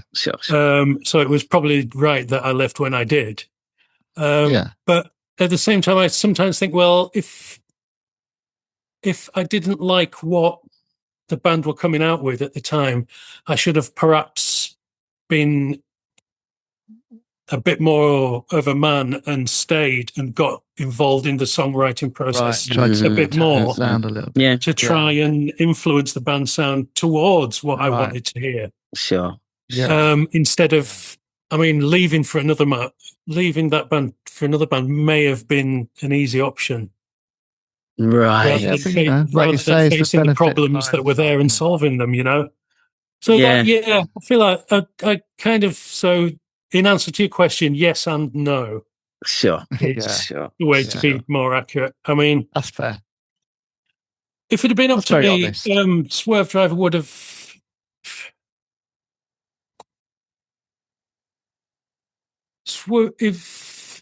If it had, I wanted SwerveDriver to probably, what's the best way I can describe it, to end up sounding like, I don't know, like I'd have wanted us to make a record that sounded like a heavy rock version of OK Computer. Okay. Right. Okay. To remain a loud and heavy band, but become kind of like quite expansive at the same time. And go in that kind of direction. I'd have been happy if we'd have turned into a full-on space rock band, to be honest. But that wasn't going to happen. Adam and Jimmy were interested in going in a different direction to me, and it's just one of those things. Of course. The time was up. Well, you said Skyscraper was a failure. I mean, all bands fail in the end. You had a pretty fucking good run of things, right? I mean, Kerrang loved you, Metal Hammer, the metal kids fucking loved Skyscraper, right? They did, yeah. I mean, again, Skyscraper were very, very lucky in getting, a little bit like SwerveDriver did, got interest really, really early. In fact, Andy Ross from Food Records, who we ended up signing to, had heard about Milk splitting up and had got in touch with Vic and had said, if you ever, do a new band, please, please, please bring it to me first. Which I didn't know when Skyscraper started. Vic kept that to himself, which was a very wise thing to do. Sure. And Andy was in on the fact that Skyscraper existed very, very early, and he was the first to put us in a demo studio to do to lay down some songs. We did a 3-track demo for him, and he was good enough to let us take copies of it away to play to other people. Oh, wow. So within a few weeks of us recording that demo, we'd gone and had meetings with like 6 or 7 other record companies, including Creation. Wow. Creation were very, very keen as well. I mean, we went in there and we played the tape, and Alan McGee was like punching the air and going, listen to this song. It's an international hit. We should do it. We could make you massive worldwide, which was, really good to hear. Yeah. But in the end, after all these meetings, it came down to we were either going to sign to Creation or we were going to sign to Food Records. And we honestly didn't know which one we were going to go with. Yeah. Until very, very late. And we ended up going with Food, really. And it's testament to Alan McGee that he let me go from Creation Records to be able to go and sign with someone else, because he didn't have to do that. I was still under contract to Creation Records. Right. So he could have made life really, really difficult, and he didn't. He just let me go and let me get on with it. So kudos to Alan McGee once again. Sure. A man of integrity, always. Yeah. So we signed to Food Records. Did the Choke EP really quickly. Did the Lovesick EP as well. Which ended up getting on Radio 1.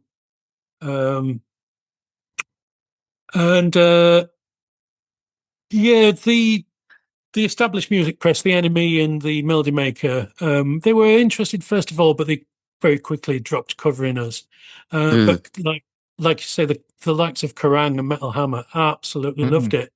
Yeah. And were very, very supportive. Very, very supportive of the band all the way through. Even after we'd had our troubles, we could always depend on them. Yeah. And Skyscraper were great live. They really were great live. Vic was a brilliant front man. Yeah. Did you get to play with any cool bands as well? Skyscraper? Yeah. Skyscraper played with. We did some gigs with God Machine. We played with Therapy. We played with Helmet. We played with Rage Against the Machine. We were the support band on Rage Against the Machine's second UK gig. Oh wow! At the Camden Underworld. Yeah. How was that? I wasn't very impressed, I have to be honest. Hot take. It sounded like a load of recycled Led Zeppelin riffs to me. Right. Vic was into it. Vic really, really liked it, and so did Oliver, the drummer. They were both really into it, but I was a bit more dubious. Plus, they were on a major label as well, so it's kind of like, is this bit kind of like, corporate? Are they selling you a corporate rebellion? Right. I wasn't 100% sure. Buy into it. Yeah. But it was a great gig for us, and it was good for our profile. Yeah. So we played with No Means No. We played with right. We played some really weird kind of like supports as well, which you wouldn't have thought would have worked, like the Auteurs. Oh, nice. Played with, and Sebadoh we played with. Oh, brilliant. Yeah. Well, but you're a new band. You take what gigs you can. Yeah. The band were doing really well. Great. I really enjoyed playing with it. We did the tour in support of Lovesick, which was a joint headliner with another band called Mint 400, who were on. Yes, I didn't remember that name. I can't remember the song, any songs, but I remember the name. Yeah. Look it up. Great band. They had some. They had some dreadful bad luck as well. And then EMI took over Food Records. In early, I can't remember the year, but EMI took over Food Records and pretty much dropped all the bands. I thought that was apart coming. from Blur. Right. And maybe one other band. Right. There's a rumor in the industry that they were only really interested in Blair, and that's why they that's why Bought the that's why label. they did it. Right. But it left us out in the cold a bit, unfortunately. Yeah. We had a year where not very much happened. We had a manager. It was a pretty heavyweight manager, actually. He was part of Iron Maiden's management team. Okay. Right. And he said to us, "It's fine, don't worry. You may have been dropped, but you've got your album. EMI gave us our album." Yeah. I mean, that's one of the crazy things about the whole situation is that we'd recorded the album. It was already done. We hear it all the It'd already time. been We hear paid it all the for. time. It's kind of like, It's done for it. mental. We've done it. Yeah, You paid for it. exactly. You may as well put it out. Yeah. But they weren't I interested. know. They're like, "Here's your album. Fuck off." Yeah. So he says, "Look, we're in a really brilliant position. You know, you're a free agent. You've got your own album paid for. Any potential record company's not going to have to foot the bill for Let's that. go for it. Yeah. You're going to walk into another record deal. It's going to be it's the best position you could be in. Yeah. Nothing on for a year." There we go. Yeah.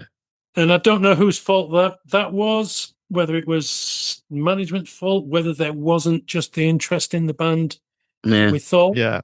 You know, maybe labels want to build bands up in their own way. They don't want, you know. Yeah, they don't that's true. want what someone else has done. It's very possible.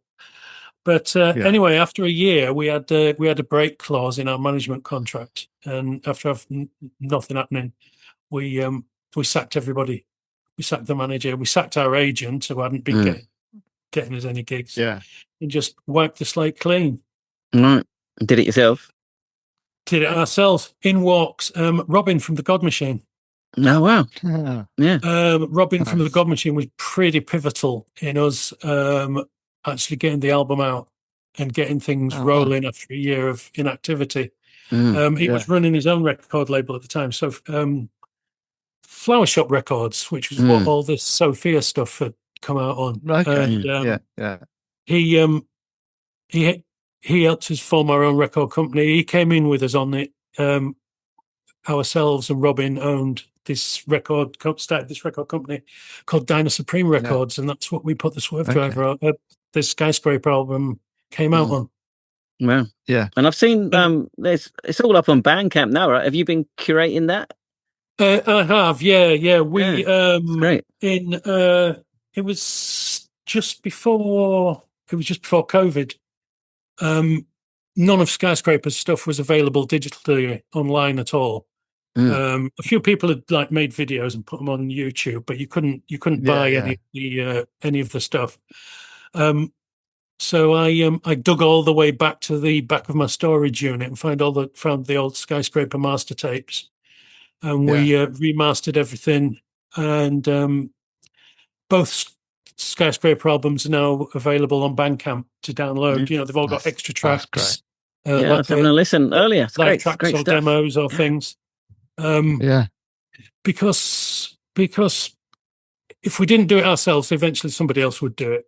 Yeah, there you go. The internet's swallowing everything, and some Chinese algorithm would have got hold of the recordings and put them up. Sure. So all the Skyscraper back catalogue is now available on Bandcamp. Should you wish to go and check it out, and you should, people. You should. Thank you very much. That's very kind of you. All right, we kept you a long time. So Neil, final question, please. You might know what's coming. Right. So we asked all our guests that come on the podcast, if you could have been in any other 90s band, who would it have been and why?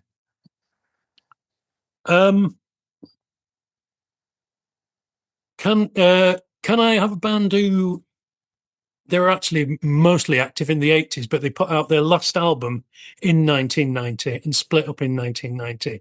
Does that fit the time frame? Yeah, go on. I think that counts. I'd have been in Loop. I knew you were going to say that. As soon as you said those dates, I knew you were going to say Loop. Being able to get lost in those lovely grooves and all that wow things. That would have been heaven for me. Yeah. They're probably one of my most listened to bands this year. Loop. What, For some Loop? reason, I've just gone on a deep dive into Loop this year. Yeah. I'm a big fan. I always was. I didn't know them back in the think- day. They're quite a new discovery for me. It's just so good. I think I've listened to them probably 3 or 4 times in the past couple of weeks, to be honest. Yeah. Right. Yeah. Right. Actually, I nicked one of their bass lines back in the day, and I used it in at least 2 songs.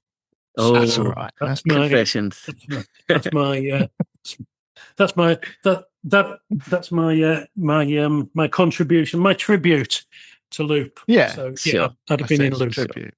Sure. All right. That's a good answer. Good Great. answer. All right. Is there anything you want people to listen to, or anything else you want to plug? So we got these SwerveDriver demo thing coming out. You got the Skype stuff on Bandcamp.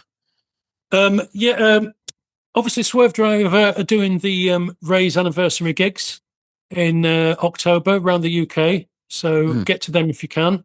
They're going to be they're going to be fantastic. Are you playing that? I'm not. No. Yeah. The current lineup. Would you of the be band- tempted to? Would you be tempted to, if you asked?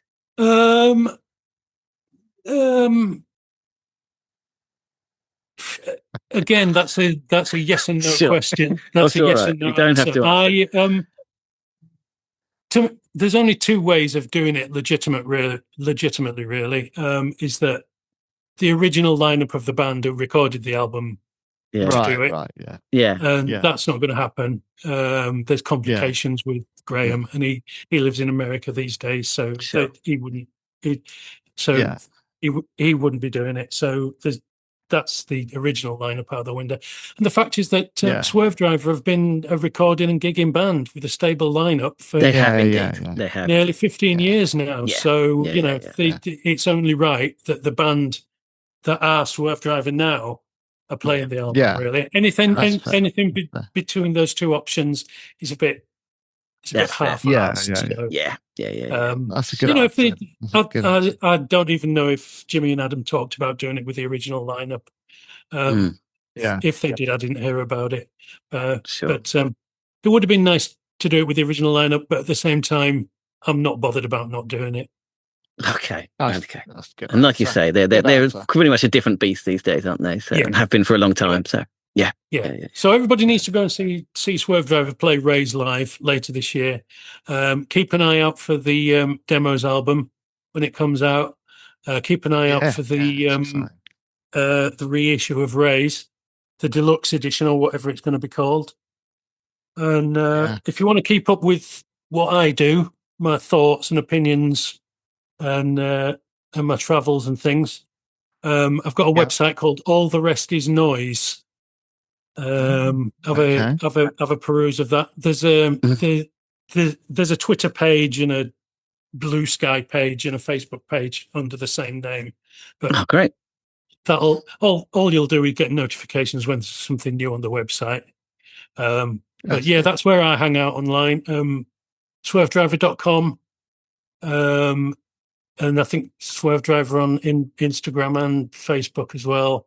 And Skyscraper, I think, on Bandcamp, are known as Skyscraper GB, because there's a couple of other skyscrapers out there. Sure. But, Skyscraper GB is the real one. That's the one. Sure. There's a Skyscraper Facebook page as well, so have a look at that. Great. Yeah, great. All right. There you go. Thanks very much. All right, I'm going to stop the recording. Useful. I did indeed. Great. Thanks, don't fellas. jump away just yet, but thank you. Right, there we go. Dave, did you enjoy that? Yeah, it was really, really liked him. I really liked the way how he treated you like an equal, because you. I know, as a musician. I know. I like that. We are. We've got similar stories. Yeah. Oh, I can't remember what he asked you now at one point, and you just sort of nodded along. Yeah, that was nice. That was nice. Yeah. But yeah, maybe we don't give him the credit he deserves for being, he was there, trying to be in a band and doing all that stuff. Of course we don't. No. Don't deserve it. We're his mates. Of course we don't. Come on. He doesn't really deserve any credit, does he? No, he does. He didn't do fun. All right, I am here. Fucking hell. He's just following the path of least resistance. Yeah. Yeah. But he gave it his best shot, though, didn't he? Well, he didn't even do that, really. But he had to go. He did, really. No, he didn't, did he? But he gave it a little bit a go. But it is true, though. Like, when I listen to a lot, like, my experience was very different. Like, I was working in an office. Do you know what I mean? I was doing a 9 to 5 at the same time. So most of these people, the people we talked to, should have chucked it in. Yeah, if you were serious about it, you would have done it. Yeah, you're right. Probably right. Yeah. You're probably right. Didn't take that risk. You have got to commit to it if you want it to happen. Yeah. Or like he says, you just sit around getting stoned, which is probably what most bands do, isn't it? Yeah, but even doing that, you're bonding, aren't you? You probably write some tunes in that time as well. I don't know, man. What's worse, sticking to your 9 to 5 or sitting around getting stoned doing fuck all for a year? What's worse? For your mental health. Working. Both are bad. Working. Yeah, I don't know. Yeah. Depends on the job, both I guess. Not ideal. Yeah, it was nice that he says listen to the pod from the early days. That always blows your mind, doesn't it? Oh, man. I don't think anyone does. Really, completely surprised by that. Unbelievable. Yeah, but, people like him, they've got an added reason to listen because we're interviewing probably people they know. Yeah. Yeah. Well, that's the idea, so isn't it? It's more interesting for them. Sure. Yeah. Sure. Trying to create a little sort of memory box. That is gross. Yeah. Hashtag making memories. You know what? It's true. Someone or something could listen to this in thousands and thousands of years' time. This is what this has become by accident, really. It's like, it's a document with documentate. Yeah. What can I say? Documentate. Imagine though, if there's an alien race and the only evidence of humans they've got are the videos of our podcast. Yeah. At least they've learned all they need to know about humanity, don't they? It's all there. Yeah, pretty much. Yeah. We've got it all in here, haven't we? Got sheds. Humour, sheds. They won't know about women, though. No. Although it's probably a good reflection of women's status in society. Right, yeah. Unfortunately. Yeah, he says he's a touring guitar technician. What a brilliant job. I know someone I know is, well, I don't know if he is anymore, but he used to be like the keyboard tech for The Cure. You just basically go on tour with a band, just make sure their instruments work properly. It's a great job. Well, oh man, he's talked about going with Sugar, and he mentioned so many others: Prodigy, Feeder, Lily Allen. It's great, man. Pistols, Radiohead, Muse. It's a brilliant job. If you're into music, it must be harder the bigger you get, right? If you're like a Muse, right? A Muse fucking stage show must be very, very different from. Yeah. I don't know, even like a Sugar show. It must be, right? It must be. Yeah, there's a lot involved, but if you know what you're doing, it's a good job, though, isn't it? It's a lot of pressure because if the guitar don't work, then it's your fault, and then you've. Imagine that.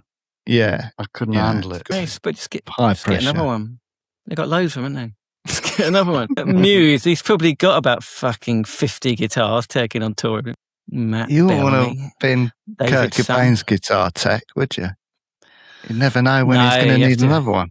You have to gaffer tape it back together again at the end of every show. That was another on the list of 10 things you don't see at gigs anymore. Silver gaffer tape. He claims it comes in different colours nowadays. It used to only be silver. Now it's different colours. Mainly black. Yeah, my roll is black. Mine's black. There you go. Yeah. Oh, another one. Like you say, keep them coming.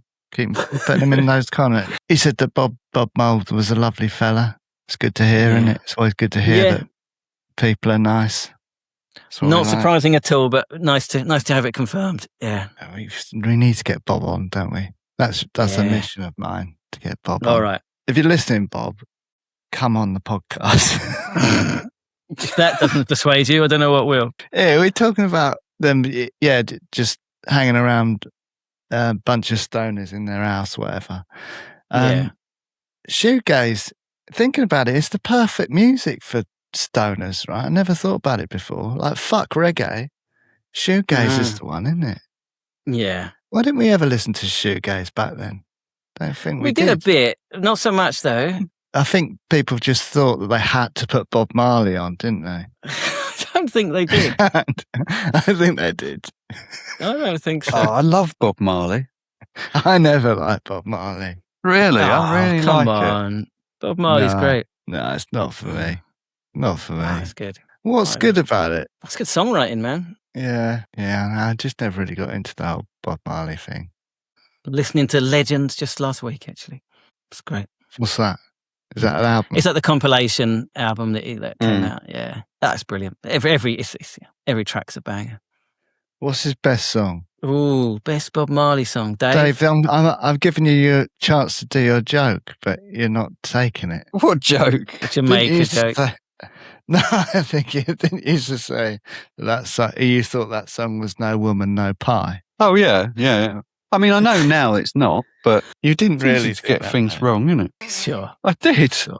At some point, I did. Go on, then. Best Bob Marley song. We're slightly off track, but go. Exodus. What's the one? Do you remember when we used to sing? In Trench Town. Yeah. Oh, yeah, that's good. Yeah. Oh, that is No Woman, No Cry, isn't it? No Woman, No Cry. Yeah. I'll go Buffalo Soldier. Great. I like.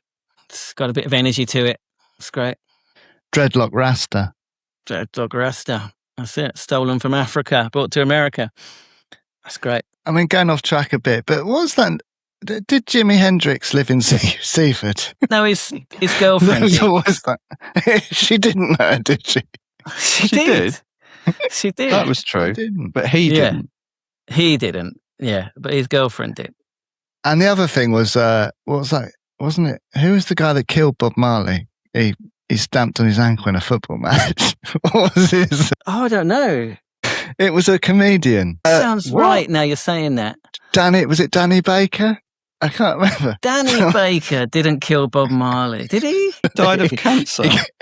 He got cancer after getting injured in a football match. I don't really understand that. Yeah. Yeah, really? I don't get that either. And his toe. I don't really understand how that's related to cancer. Yeah, that's right. His toe, wasn't it? So, so it was a British comedian. I can't remember who it was now. But yeah, he killed Bob Marley. Wow. There you go. Didn't know that. See? We know everything on it. Yeah, don't we? Or nothing. Well, we know got half a fact there. I like the image of Alan McGee listening to SwerveDriver in the back of a limo, quaffing champagne. Yeah. Rock and roll, innit? That's how I'd want my demo listened to, for sure. Oh, see, I hate all of that side of rock and roll. I hate that performative fucking Ron manager pulling a cigar from the inside pocket of your jacket. Oh, I hate all of that, man. He's such a fucking cliche, Alan McGee. It's cringe, man. I don't know. And people talk fondly of him, though, don't they, Alan McGee? The people who have met, the bands that have met him, they do. He seems like he didn't fuck people over, basically. Like Adi said, he basically let him go. He said he was under contract creation still. But Alan was just like, whatever. Yeah, I think which is cool. Yeah, good morals towards the bands that he worked with and stuff. So yeah, it's an interesting character, and I'd love to get him on as well at some point. Alan, if you're listening, Alan. I think you just slagged him off. But if you didn't listen to that bit, Alan, then come on the podcast. No, I think he's amazing, Alan McGee. I'd love to have him on. Yeah. There you go. I'll ask him about that, being a cliched rock manager, because it doesn't.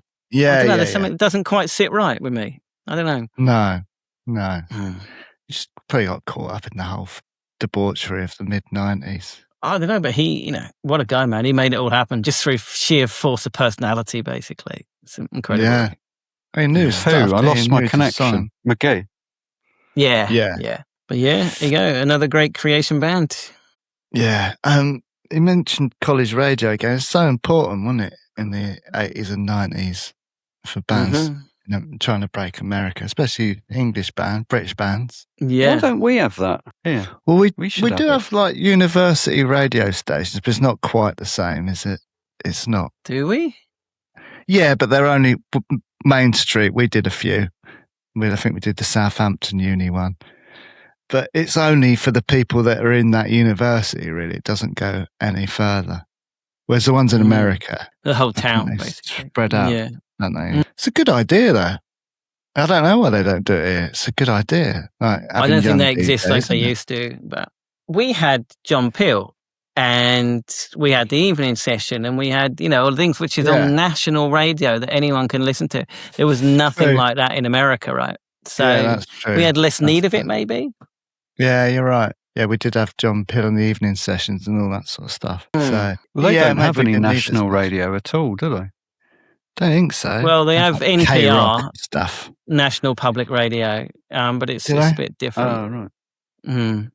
Well, that's been it's been almost completely defunded now by the Trump regime. But of course, yeah. But like it was a really important part of getting big in America, wasn't it, in the 80s? Oh, it was essential, to get on the college radio, yeah. Oh, you said something. It was just in a passing comment, but I thought, what the fuck does that mean? I've never heard that. You said all bands fail in the end. What does that mean? Yeah, well, they do, don't they? Never heard that before. Do they? Well, is it possible to finish? Have any bands finished on a high? Gone out on a high? Well, some don't go out, do they? Beatles? Oh, they should do. Beatles, yeah. I guess they do fail, don't they? Yeah, you're right. Yeah, all bands fail in the end. So that's right, isn't it? Well, I quite liked it. I just never heard it before. Yeah. But you said it as if like it was a well-known saying. An aphorism. It is now. Yeah.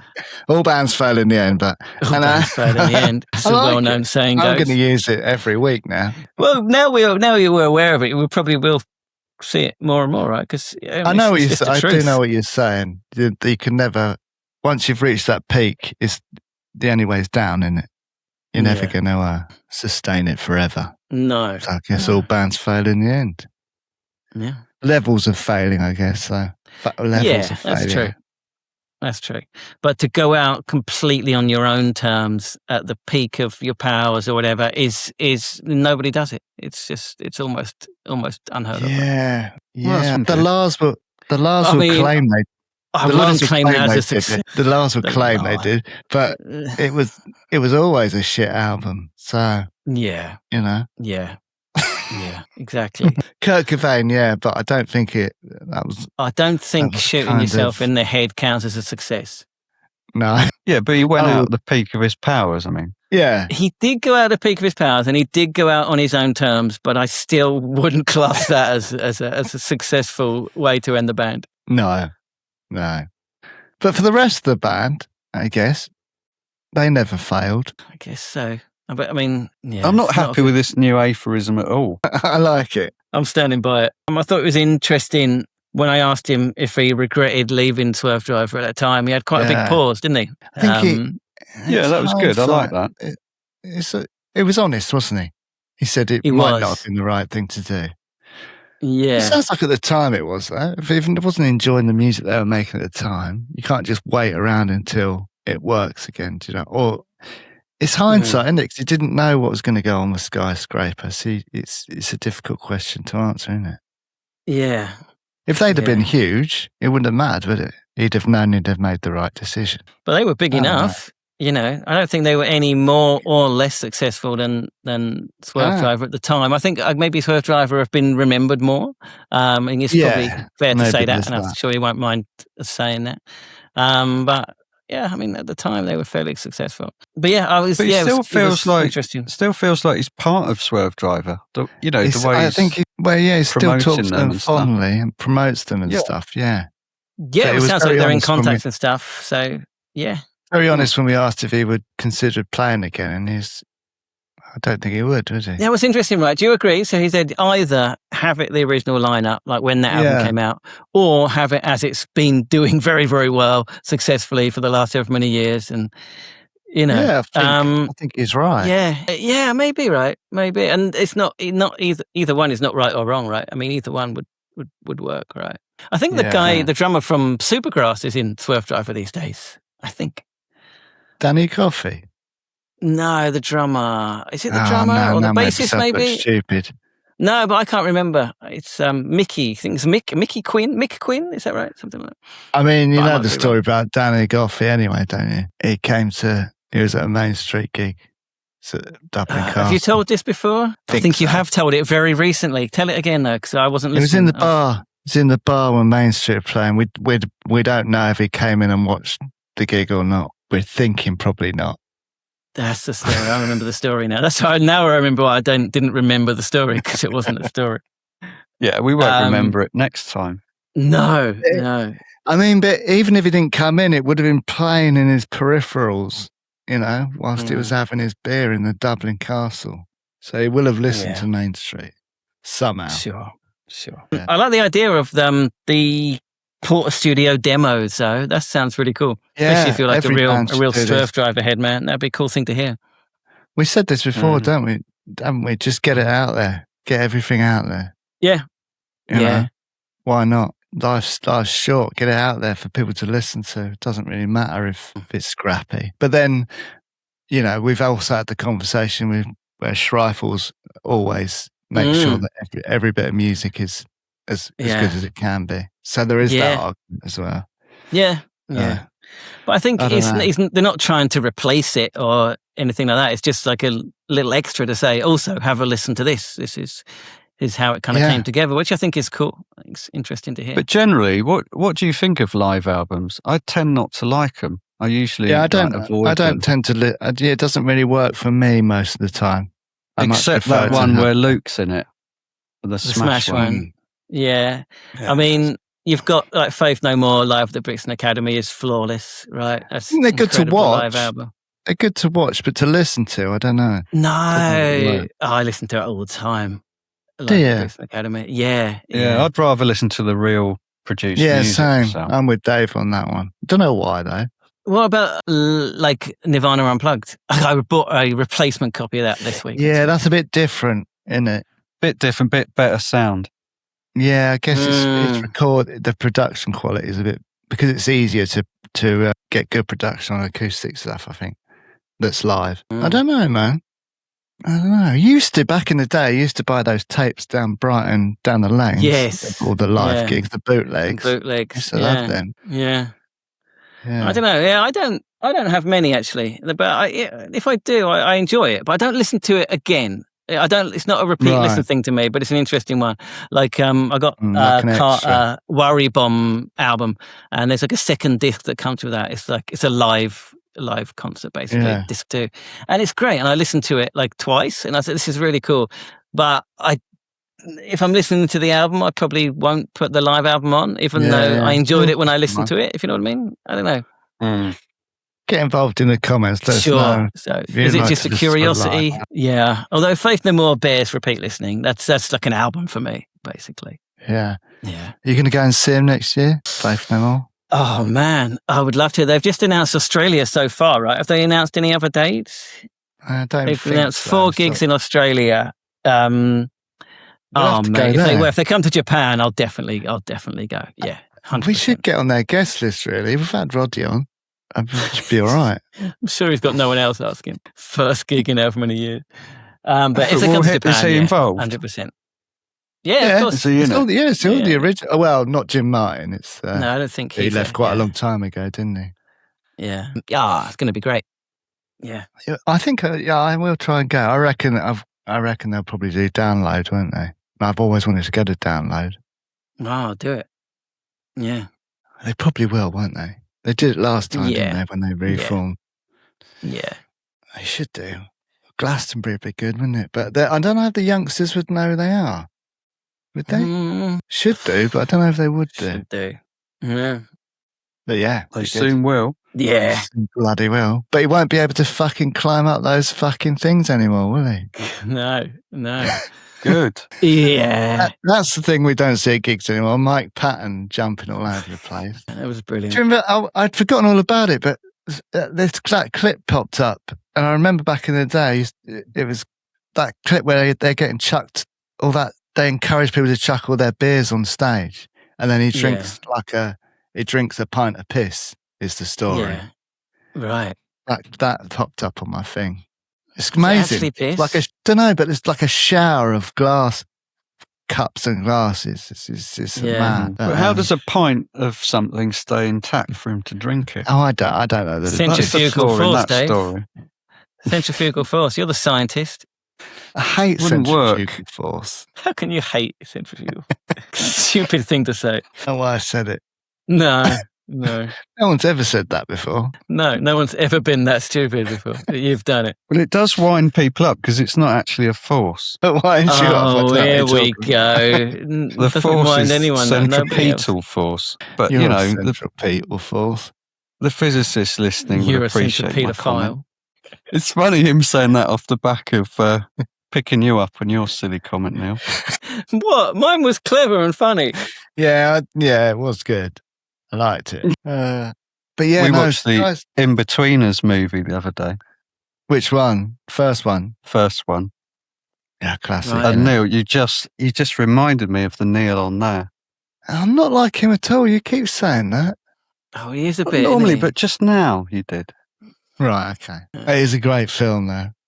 Is it the first time your kids had seen it? Mm. They like it? Yeah. Did you tell them that our holidays back in the day were exactly like that? That's what Dave was like when he went on his Club 1830s. I went as well, but I wasn't there most of the time. That's what his booze cruise was like. Oh. But it was like that, wasn't it, in Benidorm? It was pretty much exactly like that. Pretty much. Yeah, it was. Yes, it was. Yeah. Yeah, great. It was good. It was a great holiday. Benidorm 97. Eh? Skyscraper. Yeah. Great sounding band. I loved it. Right, I thought you'd like them. Yeah. Lovesick. Great song. Yeah. Really good production on it as well, though. It's really, don't know if they've had it remastered or what, but it sounds really, don't know, it's got big old production on it. It sounds great. I love it. Dave, did you have a listen? Well, I couldn't find Skyscraper. Some Bandcamp, all the Skyscraper stuff. It's not on Spotify. On YouTube as well, but they're good though. I watched one of their videos on YouTube as well. They're good looking band. They look great. Pass me by. They're almost like a bit more, almost like a precursor to the kind of Brit rock that kind of took off in the early 2000s. We talked quite a lot about like 100 Reasons and all of that kind of thing. It's a bit of a precursor to that, I think. Yeah, that's a good shout. Yeah, like you say, it's not like they didn't do very well. They did all right. Do you know what I mean? It's not like they. They got Kerrang Awards and Singles of the Week and Metal Hammer, all kinds of praise, and playing with all of those incredible bands. Yeah. Got played on Radio 1, and that's successful in my eyes. But of course it is. Yeah, it's unlucky, wasn't it? So EMI bought food, and essentially asset stripped. Yeah. I mean, man. How can that be those allowed? asset strippers, man. I just been reading this book. Don't get him started, Dave. Fucking the asset class. It's all about private equity and how they've basically inverted capitalism and taken over every aspect of anything that is meaningful to anyone's life. Basically, it's so fucked. It's just Gordon Gekko stuff, isn't it? Oh, it's not even that. It's insane how they did it. They're just betting against. There's zero risk and all reward. It's just crazy how they've done it. And I was listening to LBC the other day. I think it's Tom Swarbrick. They were talking about AI and stuff, and they were talking about what we're going to do. Like, no one's working, they're not paying tax, and someone phoned in and said maybe they should tax the robots. Exactly my argument. They need to tax the robots. And Tom Sawyer was like, that's impossible, isn't it? So he just laughed it off. But that's of course, it's not impossible. It's very, very possible. Of course it is. Yeah. If supermarkets were required to pay whatever the equivalent of income tax for every single register, machine, whatever I don't know what they're called in English, then the equivalent that an employee would be paying towards, the public fund, that if a supermarket is required to do that, they would think twice about doing it, right? And it would, if they did it, it would contribute to society. And you could have roads and schools and hospitals and things that you need, of course. Yeah, but what you need is they need to pay, but it shouldn't be stopping the robots. We want the robots so that people can do more interesting things. But that's not going to happen unless someone gets taxed. Exactly. Yeah. Or it won't happen unless the capitalists are happy with having slightly less. The problem isn't. They're not happy with that, are they? If they can just be happy with having 100 billion, instead of that's the problem, isn't it? That's the problem. You got to bring them all down together, and that takes extreme power. You know, Well, and they're the probably ones that have the someone, a billionaire probably would be all right with paying more if they knew all their peers are. The problem is when they think someone else is getting away with not doing it, they're going to struggle more. They had a phone in with loads of millionaires. It's on LBC again, talking about the wealth tax, and they were like, "Yeah, fine." Do you know what I mean? Yeah, we'll do it. We're happy to do it as long as the money goes to the right places and isn't sort of, we're all right with it. And it's such a tiny thing that they're proposing. It's ridiculous, and even that they're fighting their hardest against.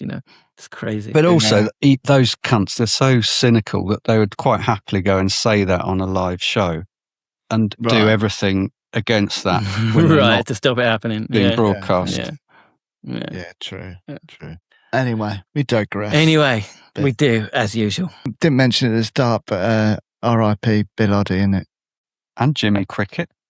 Is he still alive? Not anymore. Is he a real person? No, he's dead. He died.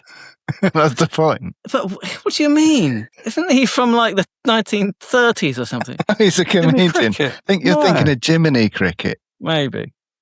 Jimmy Cricket. Fucking hell. I forgot about him. Well, yeah. With the guy with a hat, right? Yeah, that's him. Yeah. Oh, someone else is dead. That Richard Littlejohn. Yes. Yes. I couldn't help thinking when I heard that. Good.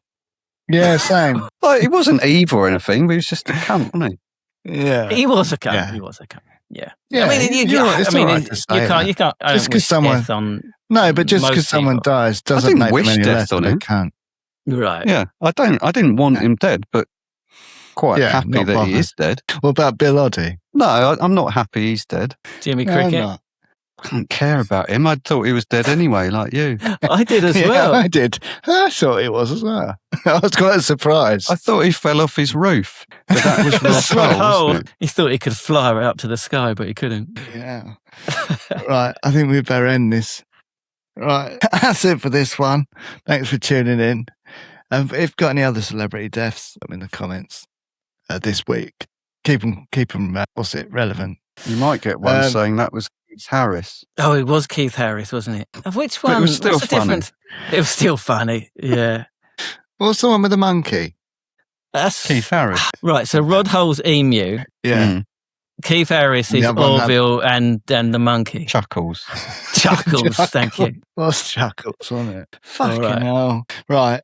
So if you're watching this still, then thanks. I'm sorry. Sorry. Give it a thumbs up. Get involved in the comments. Subscribe to the channel. Share it with your friends. If you're listening, share it with your friends. Rate, review, do all that stuff. You can sponsor podcasts, Stupid and Contagious podcast at gmail.com. You want to get a shout out at the start, the end. And if you're a band, look or do a review of your stuff. Record shops, merch sellers, venues, anything like that. Get in touch. And you can sponsor one or more of the episodes. So send us an email at stupidandcontagiousPodcast@gmail.com. Merch, you can buy our t-shirts and mugs online on our Shopify store. If you're new to the podcast, welcome aboard. You've got 150 odd other episodes to dig into. If you like your shoegaze, we got Revolver from a couple of weeks ago. We got Mickey from Lush. For other bands, so who else did we mention? Where are my notes? God Machine, Senseless Things, Lush, Cud, Wonderstuff have all been on. So Neds. Have a listen to those. Neds Atomic Dustbin, of course. Have a listen to those episodes. Also make a Spotify mixtape for every episode. So a load of stuff that AD was talking about. We'll put some good kind of 60s garage stuff on there. We'll put a bit of shoegaze as well, and a bit of grunge and whatever. And we'll make a cool little mix for you to have a listen to that as well. Yeah. All right. It's a Wang next week, so that's exciting. Join us for that one. Don't know what it's going to be yet, but it'll be something good, I'm sure. I got an idea, actually. I'll talk about it in a minute. Oh, he's got an idea. We'll talk about it in a minute. No, I'm not saying it's a good idea, but it's an idea. Well, I don't. Yeah. Right. So join us next week for that. And that's it for this one. Thanks, AD, for coming up. Really good chat. And join us next week for episode 157. Yeah. Stupid and Contagious podcast. Dave? Dave? See you in a minute.